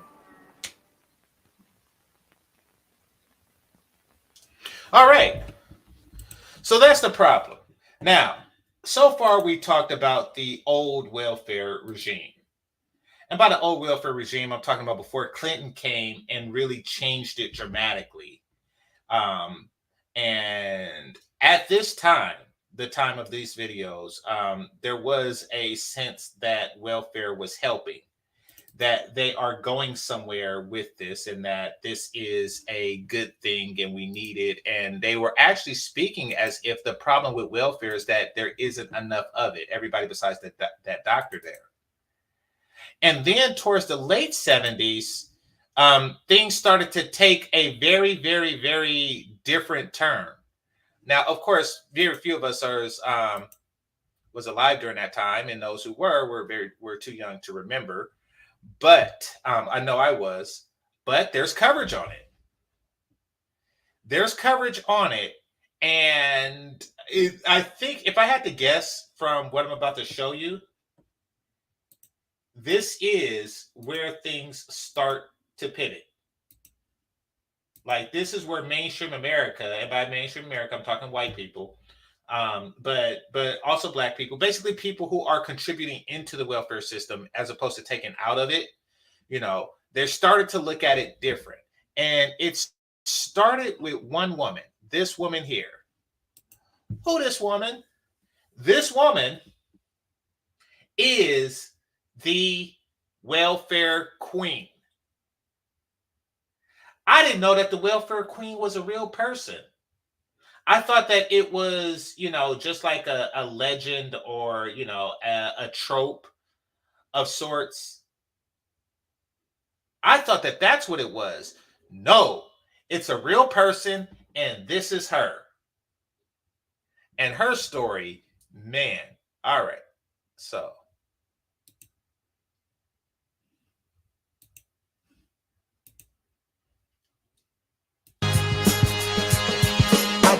I'll have to learn to laugh like Bozo the Clown and get myself.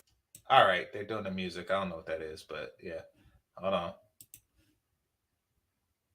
So, yeah, this woman right here, she is the welfare queen. Now, the weird thing about her is she's going to look different each and every single time you see her.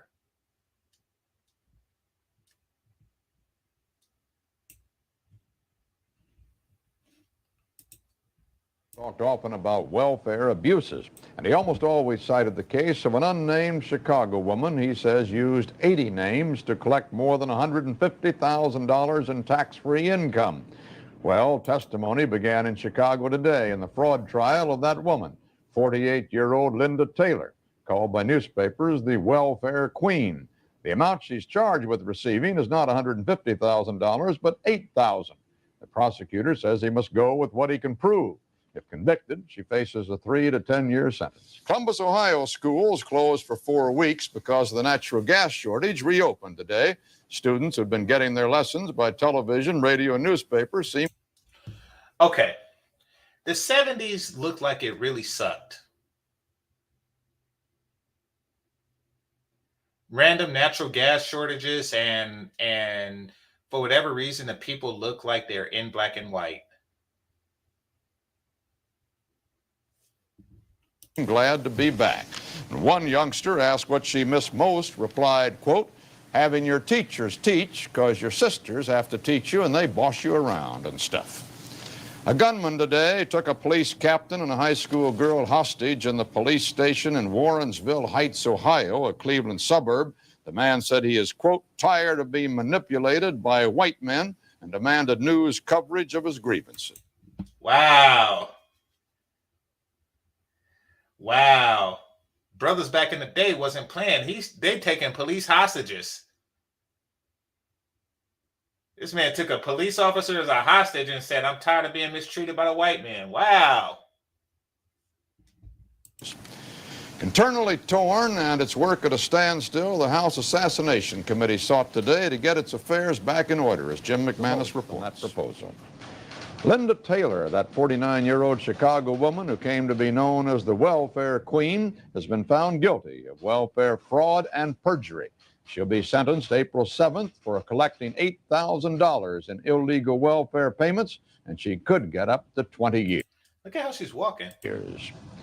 With the Food and Drug Administration the stereotype of the so-called welfare queen has been used to demonize those on public assistance for decades. It's a politically potent image depicting an undeserving aid recipient getting rich on the backs of taxpayers. Politicians, including former President Ronald Reagan, have been accused of exploiting this image as a kind of racist dog whistle. Meanwhile, the original welfare queen that Reagan used as a basis for his caricature was based on a real person. The new book, The Queen... Holy crap. There's a book out on her. This is just awful. Tells the story of a woman who went by many names, was accused of many crimes, and whose image as a Cadillac driving welfare recipient has lived on. Hari Srinivasan recently spoke with the book's author, Josh Levine, about the real-life woman behind the moniker. Her name was Linda Taylor, and she was identified by the Chicago Tribune in 1974 as a person who had committed welfare fraud while driving fancy cars, including a Cadillac. And very quickly after that, she was given the nickname the Welfare Queen. And it was a nickname and a stereotype that really very quickly blew up. You know, it was a Chicago paper that gave her that nickname, but it's really Ronald Reagan on the campaign trail that makes that phrase such a household idea. How did it get from the Chicago paper into his speeches?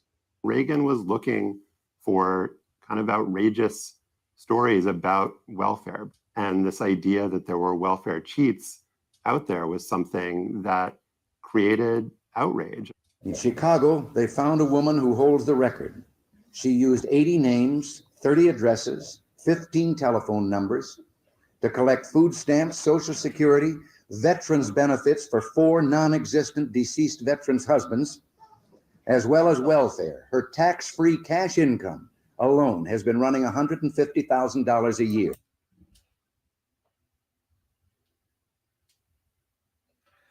If I'm reading this right, she's claiming to be the wife of a bunch of dead Vietnam veterans. That was her hook. Well, I think that this is like the late 70s, but Reagan, you know, like he began his campaign. He was governor of California before he was president of it, of course, but you know, like he used this in his campaign in the 80s. But what I want to say, so she's taking dead veterans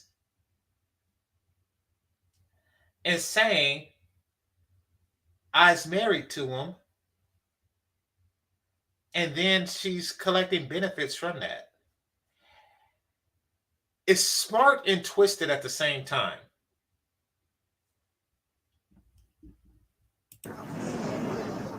And he didn't say the phrase welfare queen in his speeches, but there was such baggage attached to welfare at that point that I think the electorate really understood what he was saying and really knew what he was talking about. Welfare has been an effective talking point for a whole generation of politicians.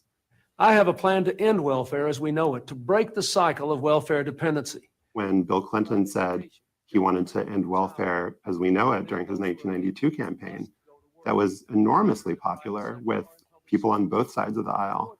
I think is partly responsible for his victory in 1992. And then when welfare reform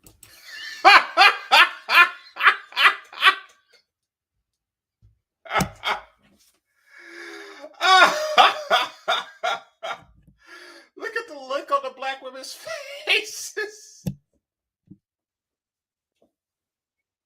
Look at the look on his face and look at the look on their face.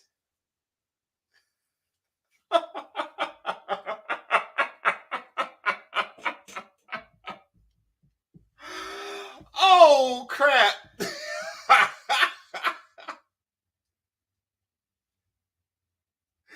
Y'all gotta appreciate it the way I appreciate it. Here's what's going on. He's basically like, I'm gonna take your shit. This way of life that you have grown to become comfortable with, I am now ending that. I'm sorry, it's over now, it's over. It's not your turn, it's over. It's over now. Look at him and look at her face.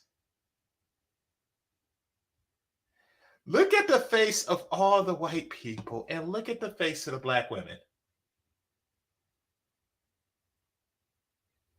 This is not a happy day for them. This is a happy day for Clinton.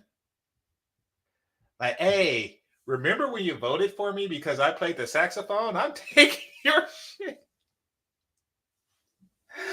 Oh, this is a classic picture. This is a classic picture right here. Sometimes I pause it like at the best parts ever. This is what she wore.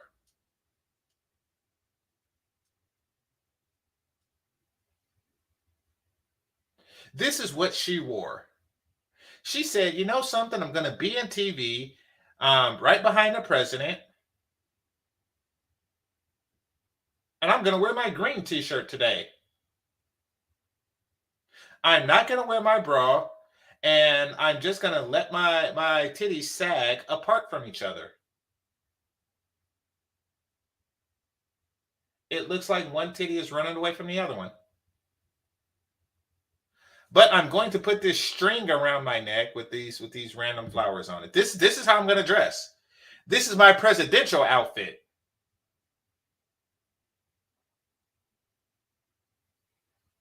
And I'm going to stand there and look like this. It says, new beginning, welfare to work. And she's looking like, work?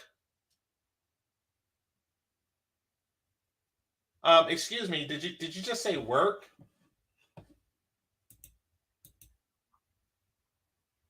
That is too damn funny.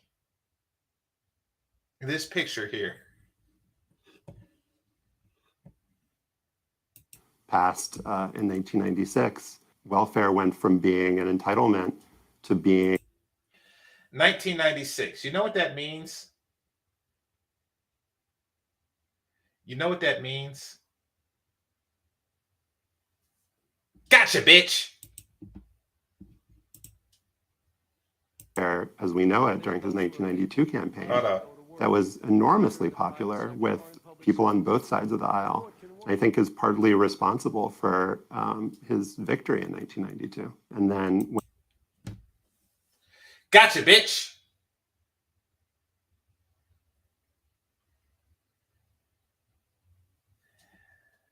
Here's this for you younger people. I actually didn't vote for Clinton either time. I was too young.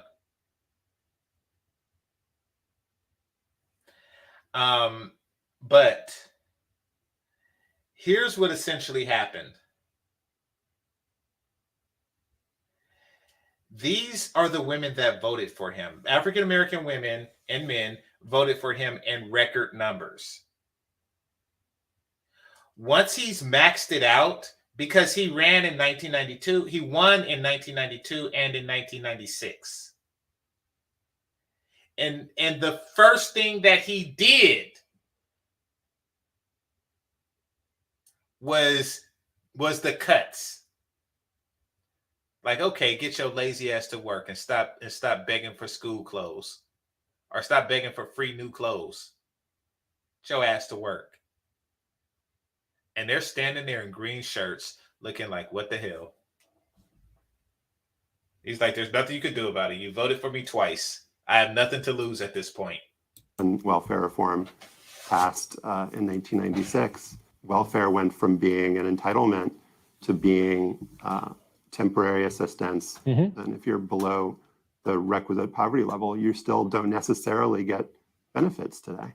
Tell us a little bit more about her. I mean, she was kind of a racial chameleon almost. In the 70s, she was coded as being Black. People perceived welfare recipients at that point as being Black. But some of the first stories about her noted that she could change her identity by changing a wig, that she could be Black or white or Latina or Filipina. And all right, so there you have it.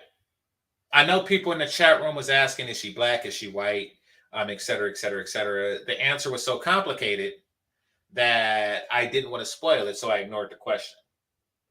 But I've seen the questions, and yeah, that's what she is. I think they're later going to say that she's a mulatto. The one that's capable as passing as a multitude of different races, especially with black and white cameras and stuff. So, yeah, she's racially ambiguous, and she played on that. She walked around pretending to not only be different people,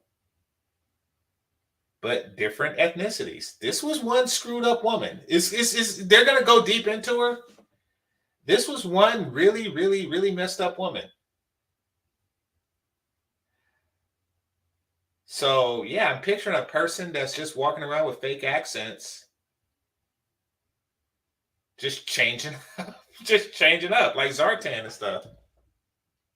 And this was seen as just another example of her deviousness. But as I found in my research, her history with race is far more complicated and in many ways sad. She was born in the Deep South and was rejected by her white relatives due to her, mixed race identity. She was somebody who was forced to pass because of the way growing up as a Black person in a white family. In the South, it was illegal for her to be Black in certain circumstances. It's just a very complicated and fraught It was illegal for her to be Black? for her. Do you think that this welfare queen idea would have stuck nearly as much if she had presented as a white woman or was just a white woman? I think that she was the right person at the right place at the right time, or depending on your vantage, the wrong person in the wrong place at the wrong time. I think this idea of the welfare queen was something that was so powerful and such a strong message politically. And you can see that in how this, she was arrested for kidnapping in Chicago. She was accused of murder, but all of that So, and that's why I say that this is a real screwed up woman. Now, I don't know. I guess growing up mulatto in a place where it's illegal to be Black is very weird, but I don't think that she had like the healthiest upbringing. That's for damn sure. And it's likely tied to her ethnicity. But yeah, there's other stuff. There's not just the welfare fraud. She's a worse human being than just that.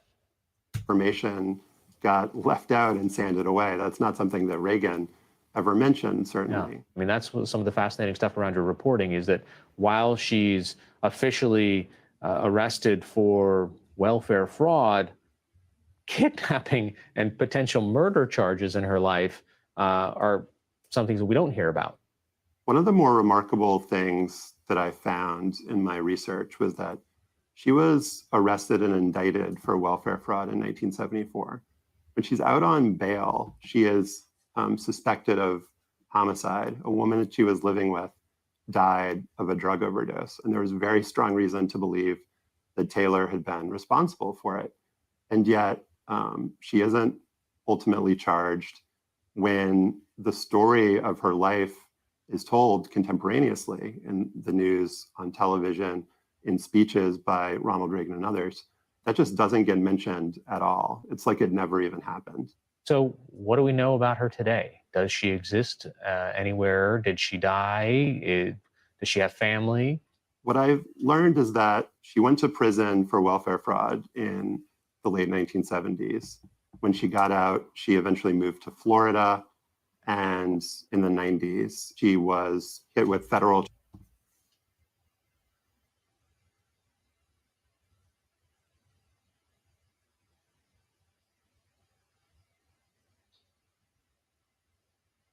I'm not pausing to make fun of her looks. I'm pausing really because she looks very interesting. Like, I don't really expect her to be a beauty queen at whatever age she is here in this picture, but she looks very interesting in the way that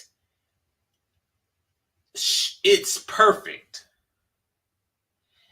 It's her features do and can make her the perfect chameleon. It's like you can see a little bit of everything inside of her.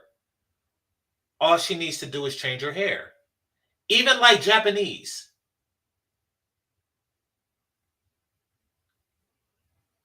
Like I don't think I've ever seen a person that phenotypically borders so many ethnicities the way she does.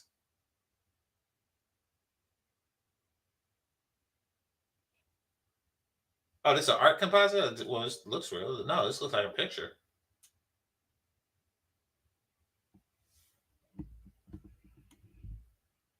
Charges there, ended up incarcerated. She was eventually released, and her family took her back to Illinois, where she died in 2002 in total obscurity and under a different name. Josh, why do this story? Why spend years researching this? What drew you to it? I wasn't aware that there had been a real life model for the welfare queen myth and stereotype. When I learned about it back in 2012, that Linda Taylor had been really the first person to be given this nickname, and that the image of the fur coats and the Cadillac came from her. I was fascinated both by that fact and the idea that a myth Wait a and a minute. stereotype image of the fur coats and the Cadillac. You know what this chick is doing? See, you got to be a little bit crazy to understand this thinking.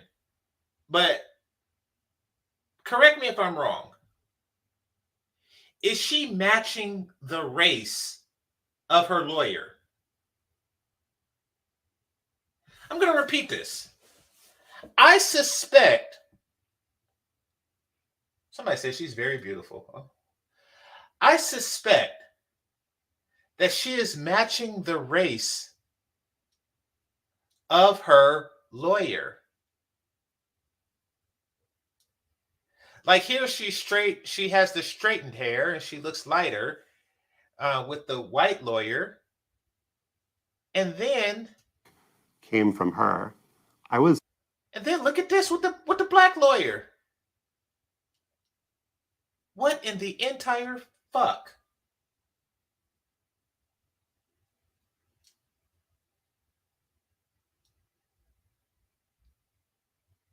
Fascinated both by that fact and the idea that a myth and a stereotype could endure in a person's image, but that person herself could be forgotten and erased, was just so kind of transfixing to me. And I became obsessed with trying to figure out who this person had been and why she had been forgotten.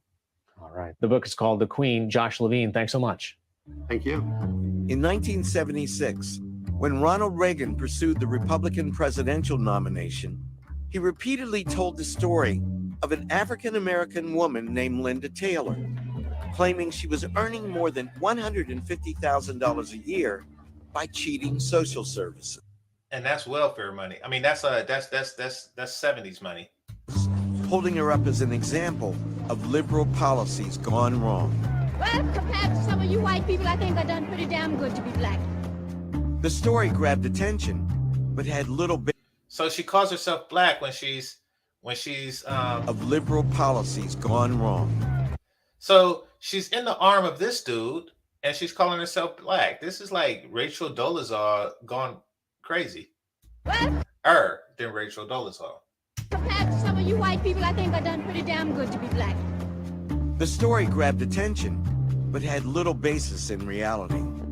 Taylor was a con artist and not at all representative of the typical welfare recipient. The welfare queen image is a manufacture of... Oh, crap.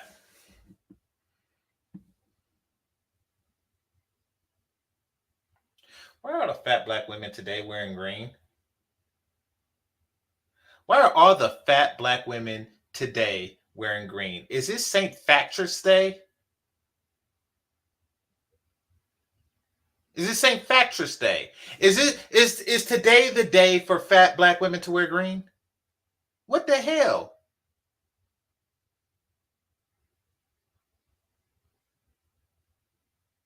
And what is her expertise?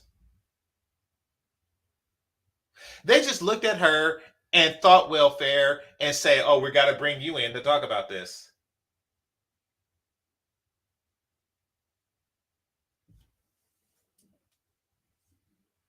Ronald Reagan and the Republican Party using only one story from Chicago in the 1970s of one woman who scammed something from the system, and it's not entirely clear all that she scammed.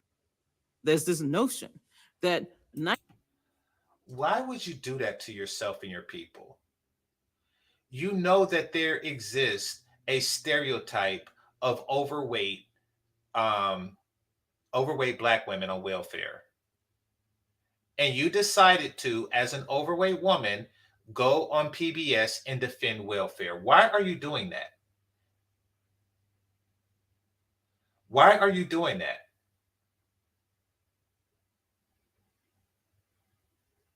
Honestly.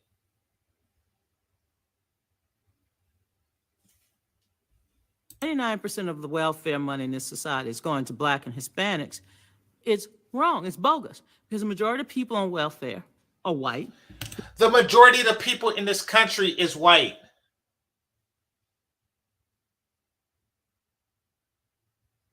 But it is disproportionately high amongst Blacks.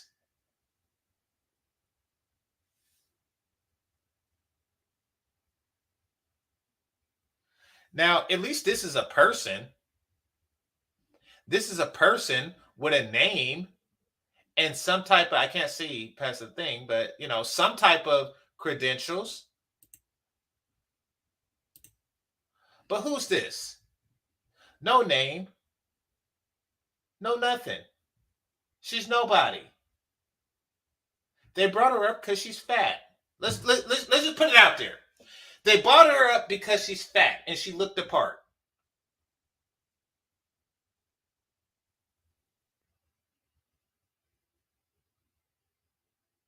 She don't have a name. There's no name here.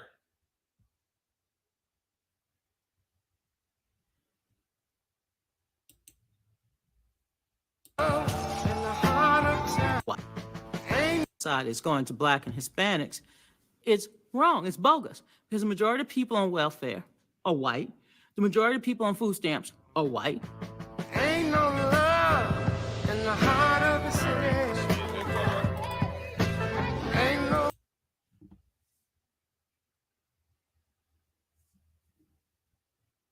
Welfare change. Since the Great Depression, the federal government had offered aid to poor people, the majority of whom were white. Now, in financially insecure times, Reagan hinted that those programs, paid for by tax dollars, were only aiding Black people. Reagan was the biggest asshole I know of.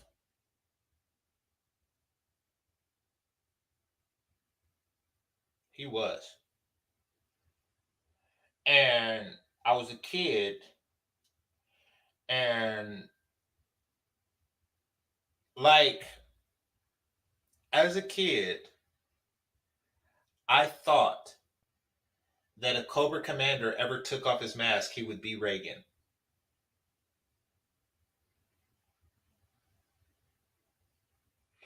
And this comes largely from how adults talked about him, Black adults talked about him. And then later in life, things that I come to understand about his administration and philosophies. But he did get this right. Broken clock. He did get this right.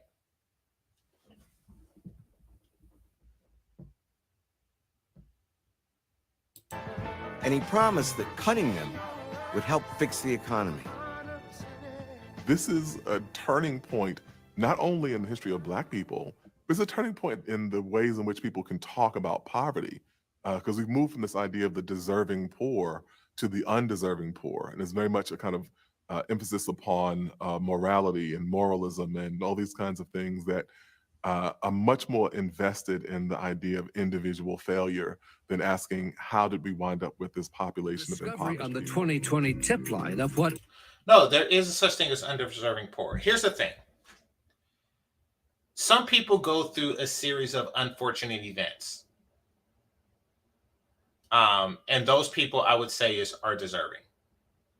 For example, you work at Blockbuster and and then that don't work out, so you get a job at Circuit City, and then that don't work out, and then you find yourself at Enron.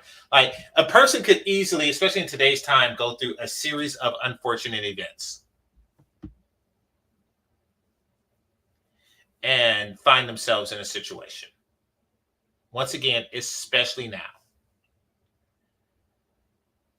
You invested all your money to become a cab driver, and then, look what happens.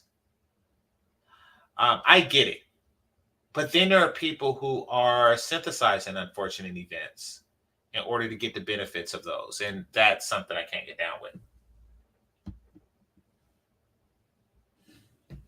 Above post. What do you mean? Oh, you sent a super chat or something? No. Just want me to read something that you said. No, it's a lot of stuff to do. Amazingly, would turn out to be an even more intriguing lead about who the kidnapper might be. Do you know who stole this baby? Yes. Who stole the baby? My mother. Your mother stole the baby? Yes. His name is Johnny Harbaugh, and what he told us about his mother may seem far-fetched, but it most definitely is not. It's a pretty serious charge that your mother kidnapped a baby. Right. But she was arrested a few times for suspicion of kidnapping babies. His mother's name was Linda Taylor.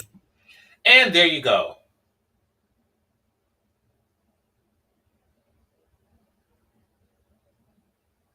There you go.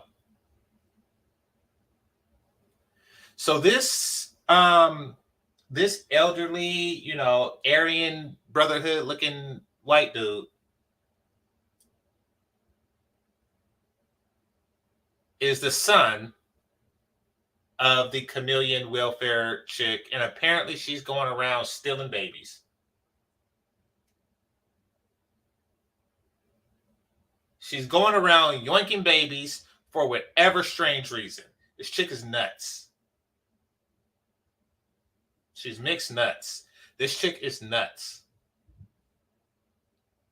A notorious figure in Chicago in the 1970s and 80s, dubbed America's welfare queen and vilified by President Ronald Reagan. Her name is Linda Taylor. The Illinois Legislative Advisory Committee on Public Assistance investigated, came up with 82 charges of welfare fraud, perjury, and bigamy. Among other things, they discovered 100 aliases and 50 false addresses. We began to look for her after our 2020 tip line provided this clue. The baby was stolen by a lady known as the welfare queen. She had many, many schemes to get money and would have most likely sold the baby. Linda Taylor died. So in addition to making $150K off welfare fraud, she's poaching babies and selling them to baby buying people. Like, what the fuck?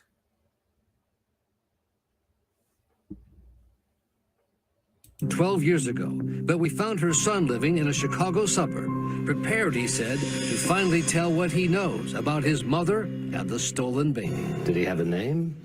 He had a name, but we called him Tiger. Harbaugh said he was a teenager living in this house in Chicago when he came home to discover a new baby. Was your mother capable of stealing the baby? My mother was capable of anything. Not only stealing a baby, but she could steal you. She was just that kind of woman. She could steal you. She done however what it took for her to survive. Harbaugh said his mother was a master of disguise, could pass as white or black, Puerto Rican or Hawaiian, in her schemes to collect fraudulent welfare payments, sometimes posing as a doctor or a nurse. She had a room. This chick is nuts. She is walking around in a nurse's uniform, stealing newborns.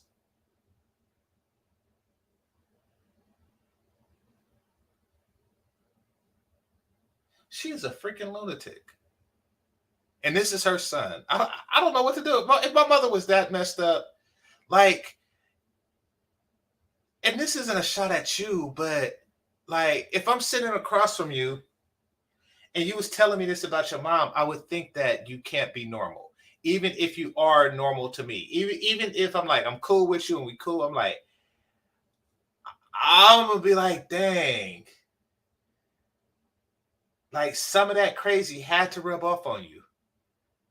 How do you become regular when your mom is bringing home random babies and you giving the babies nicknames like Tiger? With nothing but wigs and nurse dresses and shoes. At the time that... And then your mama coming home with different races randomly.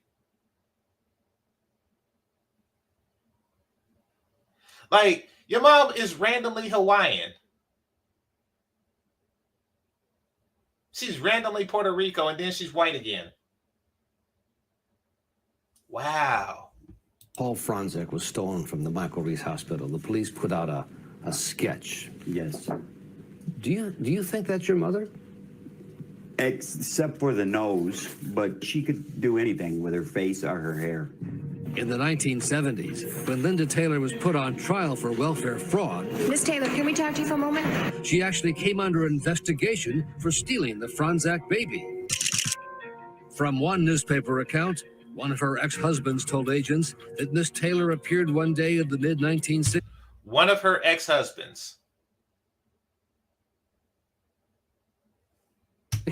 With a newborn baby, although she had not been pregnant. That would not surprise me. Isaiah Gann was Linda Taylor's lawyer at the time and told 2020 she never admitted anything, but he wouldn't put it past her to snatch a baby. The woman was just a chameleon. She could be anything. So I couldn't rule out the possibility that she could be involved in something like that. Her son Johnny says he was already in trouble with the law then as a teenager, had never volunteered what he says he knew about the Franzak baby until he talked with us. I bet. I do not blame this kid for being a troubled teen. Having a mama like that, I empathize with you. If you stole a few cars, got into some fights or something, like, hey, you had your upbringing was crazy as I don't know what. So, hey, salute to you for being like a seemingly well-adjusted adult, because you went through, your childhood was fucked. And a reporter for the online news site Slate. I wasn't going to go tell somebody, hey, I know where this baby is. You didn't do stuff like that back then. Harbaugh says he came home from school one day and the baby was gone, taken, he believes, by one of his mother's boyfriends to Tennessee. But you're sure about this? I'm positive. Harbaugh said the man who took the baby worked at what was then the American Rivet Company. A former employee there confirmed to 2020 the name Harbaugh gave us and said the man indeed had moved to a small town in Tennessee. Our 2020 investigative team went to Tennessee, to the town of Sevierville, but we could find no current record of the man who supposedly took the stolen baby here so many years ago. What would you say to the Franzak parents, Mr. and Mrs. Franzak? They had their baby taken away, day and a half old. Back then, I was young, a baby, and I seen so many of them. I mean, there's nothing I could say to them. I mean, I couldn't apologize enough for not turning her in. Cold comfort for the Franzak parents so many years later. Until tonight, Chester and Dora Franzak had declined to comment on the new investigation. But this week, they sent their first public statement to 2020, saying, "We wish Paul well in his search, and we continue to cooperate with the FBI." So I've seen a movie, one of those no-name movies that came on HBO like in the 90s or something. I think it was probably starring Christina Applegate. I don't know. But so a girl was kidnapped as a girl, and then she was let's just say trafficked and exploited in the way that you exploit trafficked young girls. And then she found her way back home. And it was a tragic movie. I don't remember the name of it or anything, but it was a tragic movie because what happened was her family, after years of searching for her, maybe she was gone for like 10 years or so, or maybe 15, but she was a young adult or an adult by the time she came back. And they had new kids, and these kids were, preteens and everything. And they had like their happy white suburban home. And then she comes back into life, but she's different. She's street hardened. She's been experimenting with sex, drugs, and stuff, and she just didn't fit in. So, and I hate to imagine, and the reason why I'm bringing that up here is because the baby you're getting back is that's a very, very, very complicated situation. To where even if they found that baby that's not raised by, well, I'm gonna leave that alone because, like I say, it's a complicated situation. Yeah, it's one of those movies that just pops up late night on HBO and you don't think about it much after you've seen it.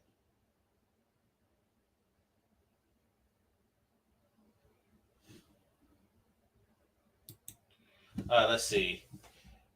Where are the kids' fathers? Where's the child support to feed, clothe, and house the kids? Yeah, all good points. Our hope for answers. Next.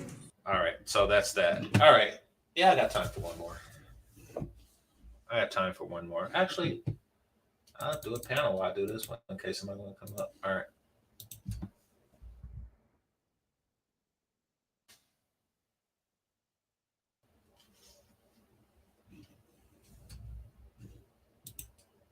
And you know something? You speak to a hard truth. Hit the like button. You speak to a hard truth. And yeah,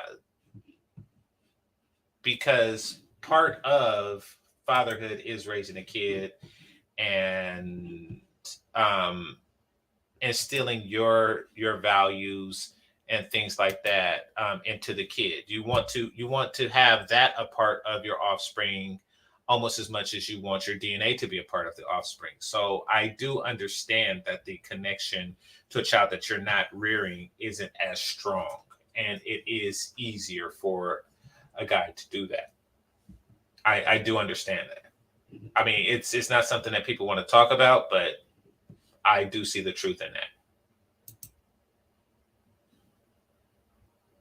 All right.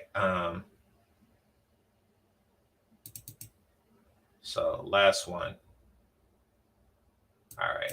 Dang, maybe I do these too early. People just waking up. So, but nevertheless, it's done.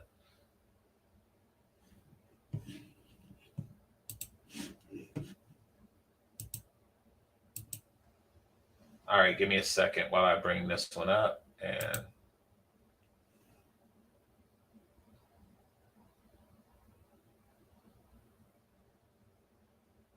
gonna do this. All right, so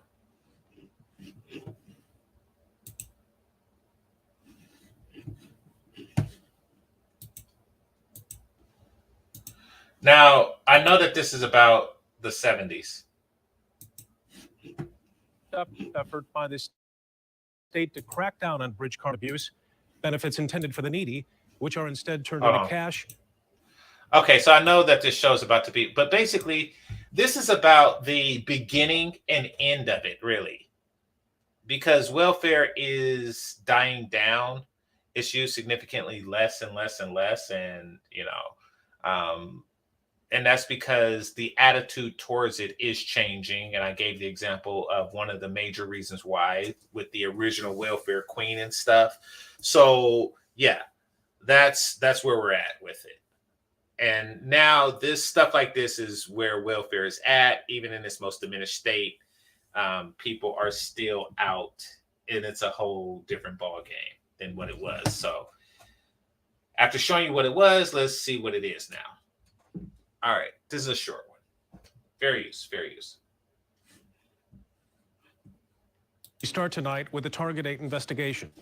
It is a multi-million-dollar underground economy, and the taxpayer are footing the bill. We're talking about food stamp fraud, the illegal use of welfare benefits. New at 6, we're taking you inside a stepped-up effort by the state to crack down on bridge card abuse, benefits intended for the needy, which are instead turned into cash or used to buy booze, gas, or traded for drugs. Hello? Over 2 days and through 2 counties. This is why we're talking here. 3 active investigations. Andrew Kostowski with the Inspector General's office. Target 8 recently shadowed a case agent with the state's benefit tracking unit. I need to talk to you about your DHS food stamp case. We can't show faces or places as these investigations are still open. It's all part of a crackdown on abuse of food stamp benefits. Everyone from individual users peddling bridge cards over social media. I'm here to talk to you about the post that you made on Facebook. To stores exchanging cards for cash or accepting them as payment on credit. They now face penalties for their lottery license and their liquor license. This year, the state has conducted almost 1,300 such investigations, identifying millions of dollars in fraud, including $5 million in fraud by workers at meat markets in Flint this past September, and a sting at Detroit's Eastern Market, which resulted in 9 people placed under arrest. To the critics who say that the state's not doing enough to fight welfare fraud, what do you say? I say they're dead wrong. It is a fight that combines 21st century technology and old-fashioned legwork. Agents look for certain purchases that stand out. We'll see if any transactions have occurred in the last couple. So the feeling behind it has changed. They're not society, and we showed in the videos before where, you know, they were trying to figure out how to get more of it because, you know, we have to feed the women and children of the community, you know, how to get more daycare and how to get more free Raggedy Ann dolls. And now you got guys like this that just sit and like watch liquor stores to catch people pawning off food stamps. So somebody says this is really dying down. Yeah. So in my research for this, and I don't think I clipped this video, but yeah, I did come across a video where they did show that it was down like 35% since the 90s. Or since before, you know, that reform bill that Clinton did. So yeah, it did take a huge bite out of it. And the one that I seen was in Arizona. It's now limited, so you can only have it, and Arizona is the state that has the shortest amount of time that you can receive welfare, and that was 1 year. I'll see if I can bring that video up. That was 1 year in Arizona. And after that, I looked it up how long it was in California, and it's 4 years. Now, that's extremely low, even though California is probably on the high end. That's extremely low compared to it being a whole 18-year deal. And if you pop out a baby on the first kid's 18th birthday, then it becomes a 36-year deal. So, yeah, it is a huge reduction and restrictions and et cetera, et cetera, et cetera. And also, the women have to now work while on it. So, yeah, it's 12 seconds. That's all we have to do is just keep hitting refresh. Using tracking computers in a car with a camera across the street, they wait. The street value for a bridge card is 50 cents on the dollar. However, the store gets reimbursed 100%. So there's nothing for them to lose. Here's the social media post that originated the complaint. And investigators are watching those modern marketplaces like Facebook and Craigslist where cards are offered to the highest bidder. Anybody know somebody that got some food stamps for sale? I want to buy some. That's a violation. After building his case, Kostowski makes contact. Do you have any idea why I'd be asking about that? Not really. No? Okay.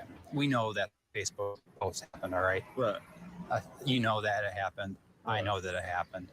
Right. So what I'm looking for is for you to acknowledge that you want to make this right. That's why we're here today.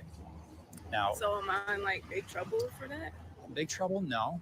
But trouble, yes. I can handle this a few different ways. I can offer you a repayment agreement and a disqualification, and you'll be prohibited from getting food stamps for 12 months. Is that something you would agree to? And what's the other things? The other things is I go back to my office, I write up a big report, I put an investigation together. You don't qualify for food stamps, do you? No. No. So why do you think it would be okay for you to buy food stamps? Everybody does it. I didn't think. because everybody does it. Okay. I don't like this guy's smug smartassery. I really don't. Why did you do this crime? Because there's a financial benefit. I did it to save money. Why are you asking obvious questions? Like, why did you steal that car? Because I wanted this car, so I stole it. Like, it's obvious why a person that commits a crime commits a particular crime. Let's not be obtuse. Stop trying to stand there on your high horse and shit like that with your shitty suit. Now, her answer was as stupid as the question, and that is because everybody does it. But yet and still, come on now. Everybody does it. And y'all doing this to everybody. Everybody. In 2 cases, the individuals admitted to the fraud on the spot and agreed to lose benefits for at least a year. The ultimate goal is for people to accept responsibility for their actions, and that's what we accomplished there. The store. And don't be stupid, people, when dealing with white people. Like, well, you can just sign here and relinquish your benefits for a year. And then he's like, or else what? Or else I'm gonna have to go and file the report and like, yeah, and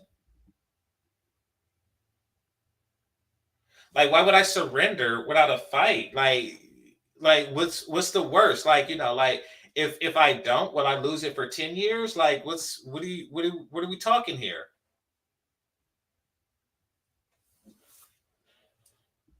Stands to lose much more, including liquor and lotto licenses and criminal charges for the owner. The case remains open. So you might be wondering, how prevalent is that kind of scam? Well, according to the government, the fraud accounts for only a little over 1% of the entire food stamp budget, but even then we're talking about millions of dollars. And the state essentially, Sue, they want to send a warning out to the people that are engaged in this kind of activity. They're out there and they're watching you. And it looks like it's a successful program. Yes, they're getting a good return on their investment as far as recouping some of this money. In fact, this year alone, I think $1.5 million has come back into state coffers. Wow, so it's working and it's growing. Okay.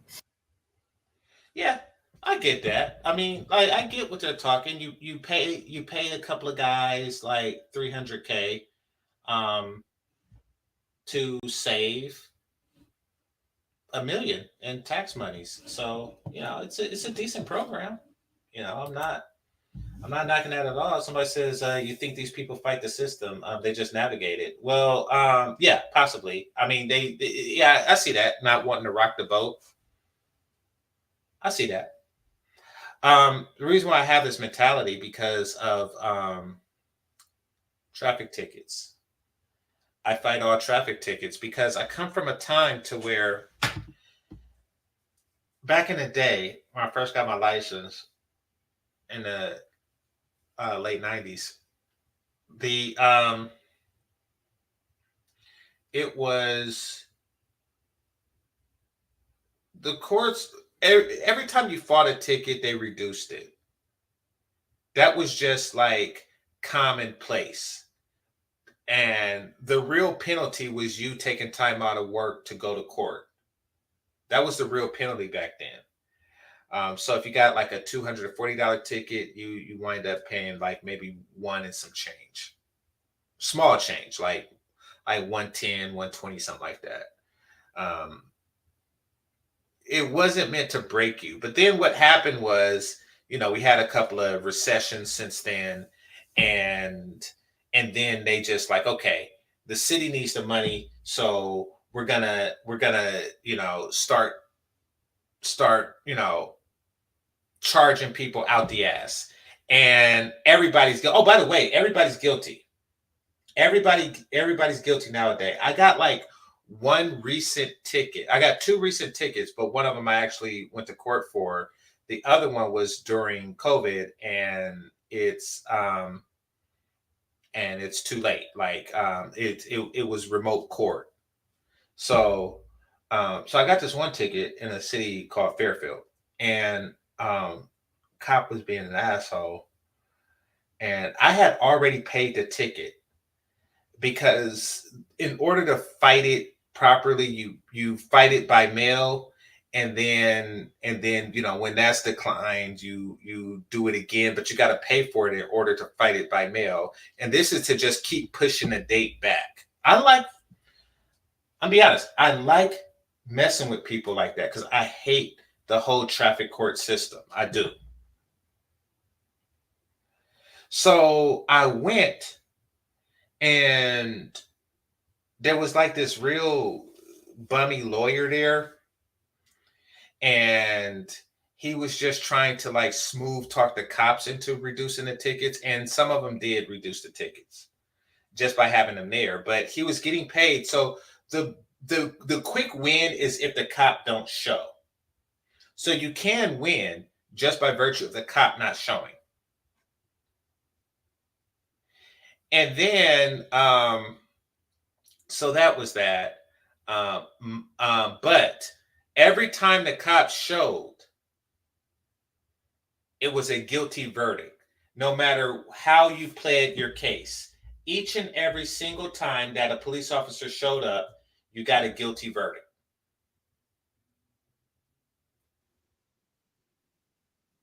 Now, here.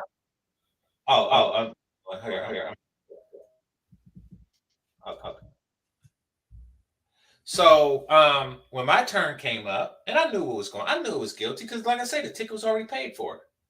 Oh, you didn't have to go down; you were just echoing. But anyway, the ticket was already paid for. But I wasn't going there to fight the ticket. I knew it was a losing cause. I mean, it would have been nice if the cop didn't show and I got my money back, but that's not the point. It was like $325. The point for me fighting the ticket all the time is because I want them to lose money in the endeavor. The whole point of you fucking with me is to make money, is to eat off of my $325 for speeding at night. I'm not even from that city, but I'm on the highway going from one place to another, and you want to raise money for your shitty city, so you just sit in the darkness and flash the radar gun, you know, when it's like 2:00 in the morning and there's no other cars on the road, and you know people gonna speed up. Fuck you. So it's like, listen, if I gotta pay your shitty city $325, then what you're going to have to do is you're going to have to pay the judge, and that's not a real judge. You're gonna have to pay that jackass that sits there with a robe, and you're gonna have to pay the typist, and you're gonna have to pay the clerks, and you're gonna have to pay the cop to come in, hopefully on his day off. I hope that nigga had like something like a kid's recital or something that he's missing. I hope that he missed his kids' karate practice for that. But the point is, you gotta pay. You gotta pay these niggas double overtime, and you gotta pay the judges, and you gotta pay the clerks, and you gotta pay the parking people, you know, for the area around the courts. You got to pay to get the $350 or $325. And I hope that you paid more than $325 to let your ass know not to do this again and stop fucking with people, especially me. And then when it was my turn, I prolonged it. I gave a whole speech. It was all kind of grids and stuff, and it was all kind of math and I know these niggas never took calculus. So I just made up shit. I just made it up to fuck with them. And then I went through the science of the radar gun that I Googled and stuff with all kind of charts and diagrams. I did it just to fuck with them. And I recommend each and every single one of you do it. Fuck them. Fuck these traffic people. Pablo, what's on your mind? Hey man, what's going on, GC? So here's the incentive of the quote unquote deal that he's offering, right? So when he says, well, you can sign this and agree to pay back the money that you stole and lose your benefits for a year, the alternative is you're going to get charged with felony welfare fraud.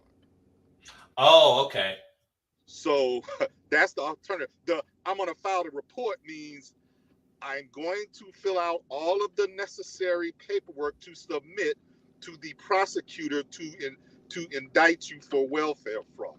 That's the that's the paperwork. That's the report. Okay, I got you. Yeah, because I used to be a probation and parole officer. I've seen welfare fraud cases before, and so it's pretty much offering you a plea deal before you get the charge, which to a person who is in this kind of trouble is very attractive, because you see a lot of times the people who are receiving the benefits, sometimes they're not people who might not have an extensive criminal record.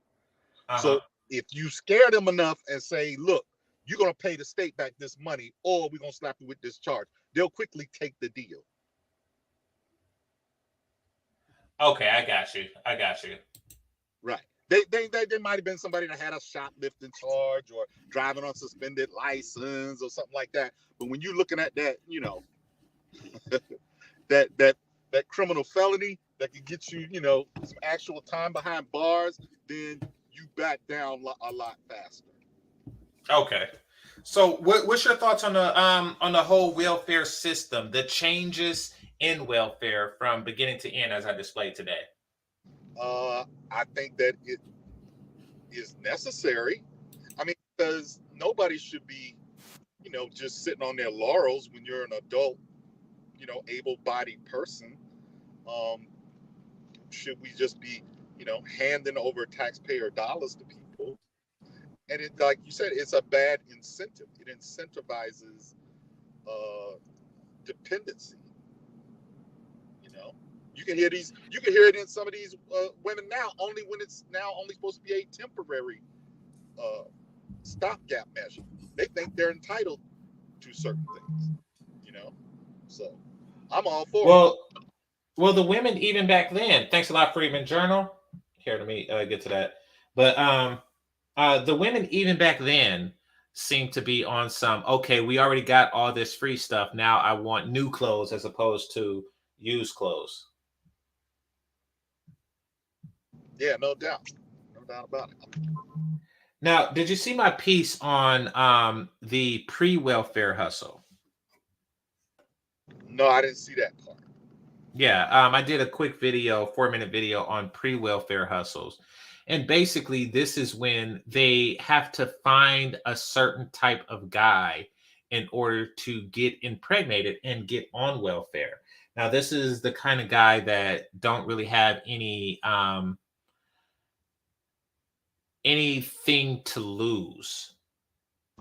Yeah, because if you, I understand, because if you choose a guy who wants to be a quote unquote responsible, involved parent, then you don't get the free stuff, and now you gotta actually compromise and co-parent, if you will, with a responsible person, or marry, exactly, or have a husband.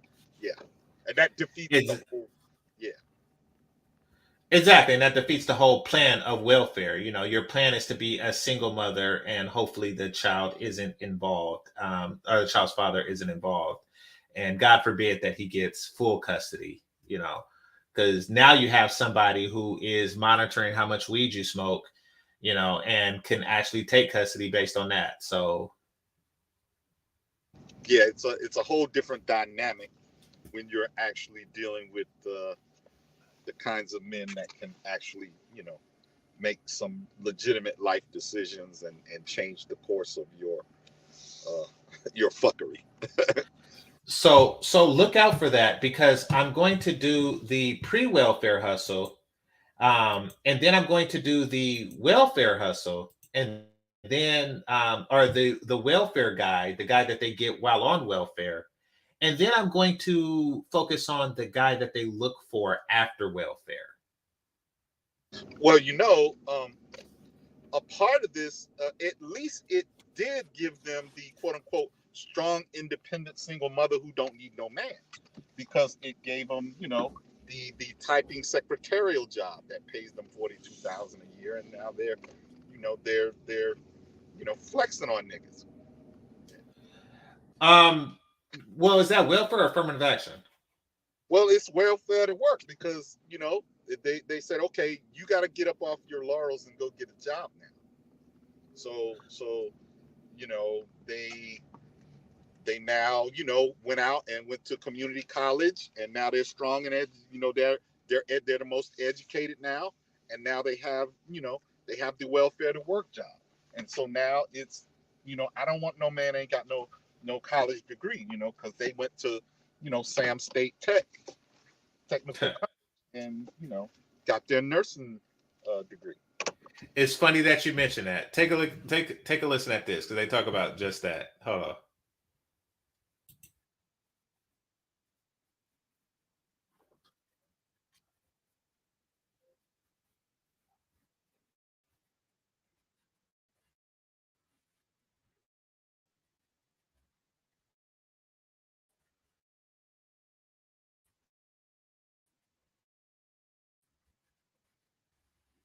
Hold on, it's buffering.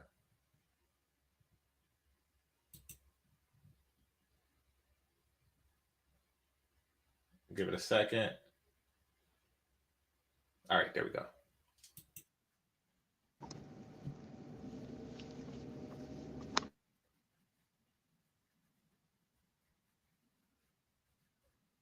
And no sound. Oh crap. Okay, give me a second. Basically, she was just saying Kansas is making more cuts. So Making sense. There's every Thursday. Come down here. What pulse is this? The wait is crazy there. Like almost 3 to 4 hours. 3 to 4 hours minimum to just go like into the office. In Boston, 24-year-old Ashley Murphy, single mother of a boy, 4, and girl 1.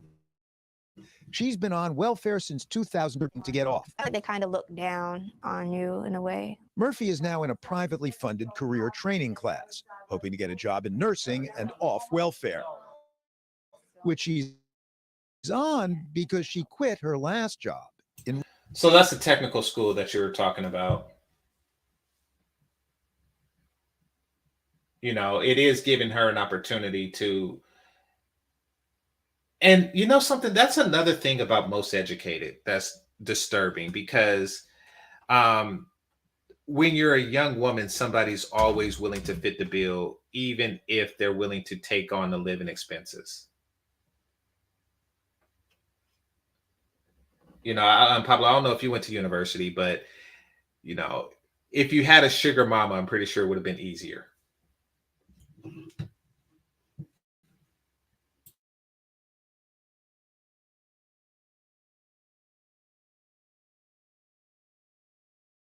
Retail.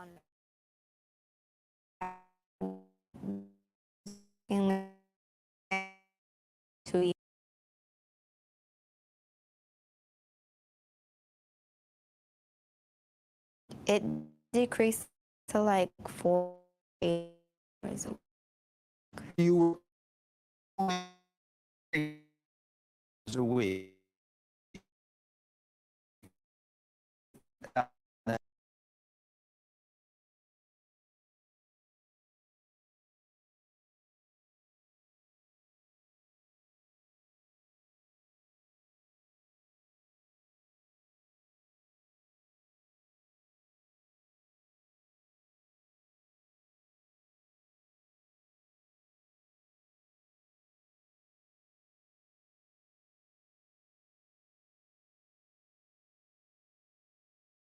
Get welfare, you have to work.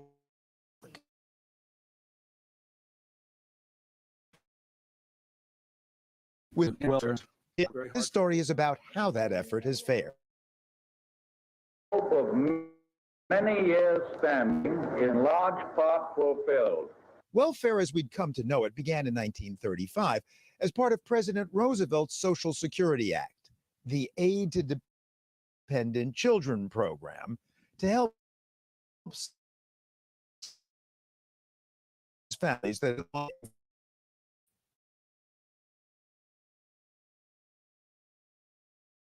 well long been aligned. Okay, y'all, it's buffering too bad. And besides, it's past the 3 hour mark, so I'm gonna call it quits here. I'll put the link to this video, this final video, but they're talking about the changes in the welfare system. So I'll put the link to the video in the chat room right now, and then I'm gonna close it out. But Freedman's Journal, let me see if he wrote something on the Cash App.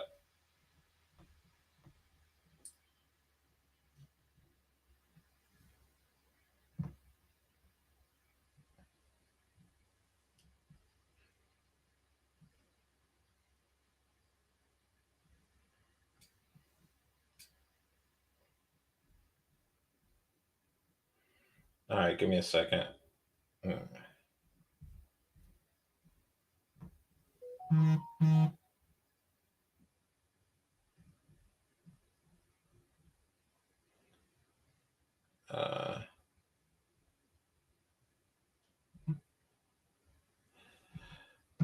No, but thanks for Freeman Journal. Greatly appreciate you. Thanks a lot. Oh, it says for ask for trial. Oh, you're talking about with the court thing. Yeah, appreciate you. Okay, so with that, I want to thank the Cash Apps and Super Chats, managers and moderators, those who are listening silently, those who participate in the chat. Make sure you hit that like button on your way out. This is GameChanger 00100. Game over. Peace.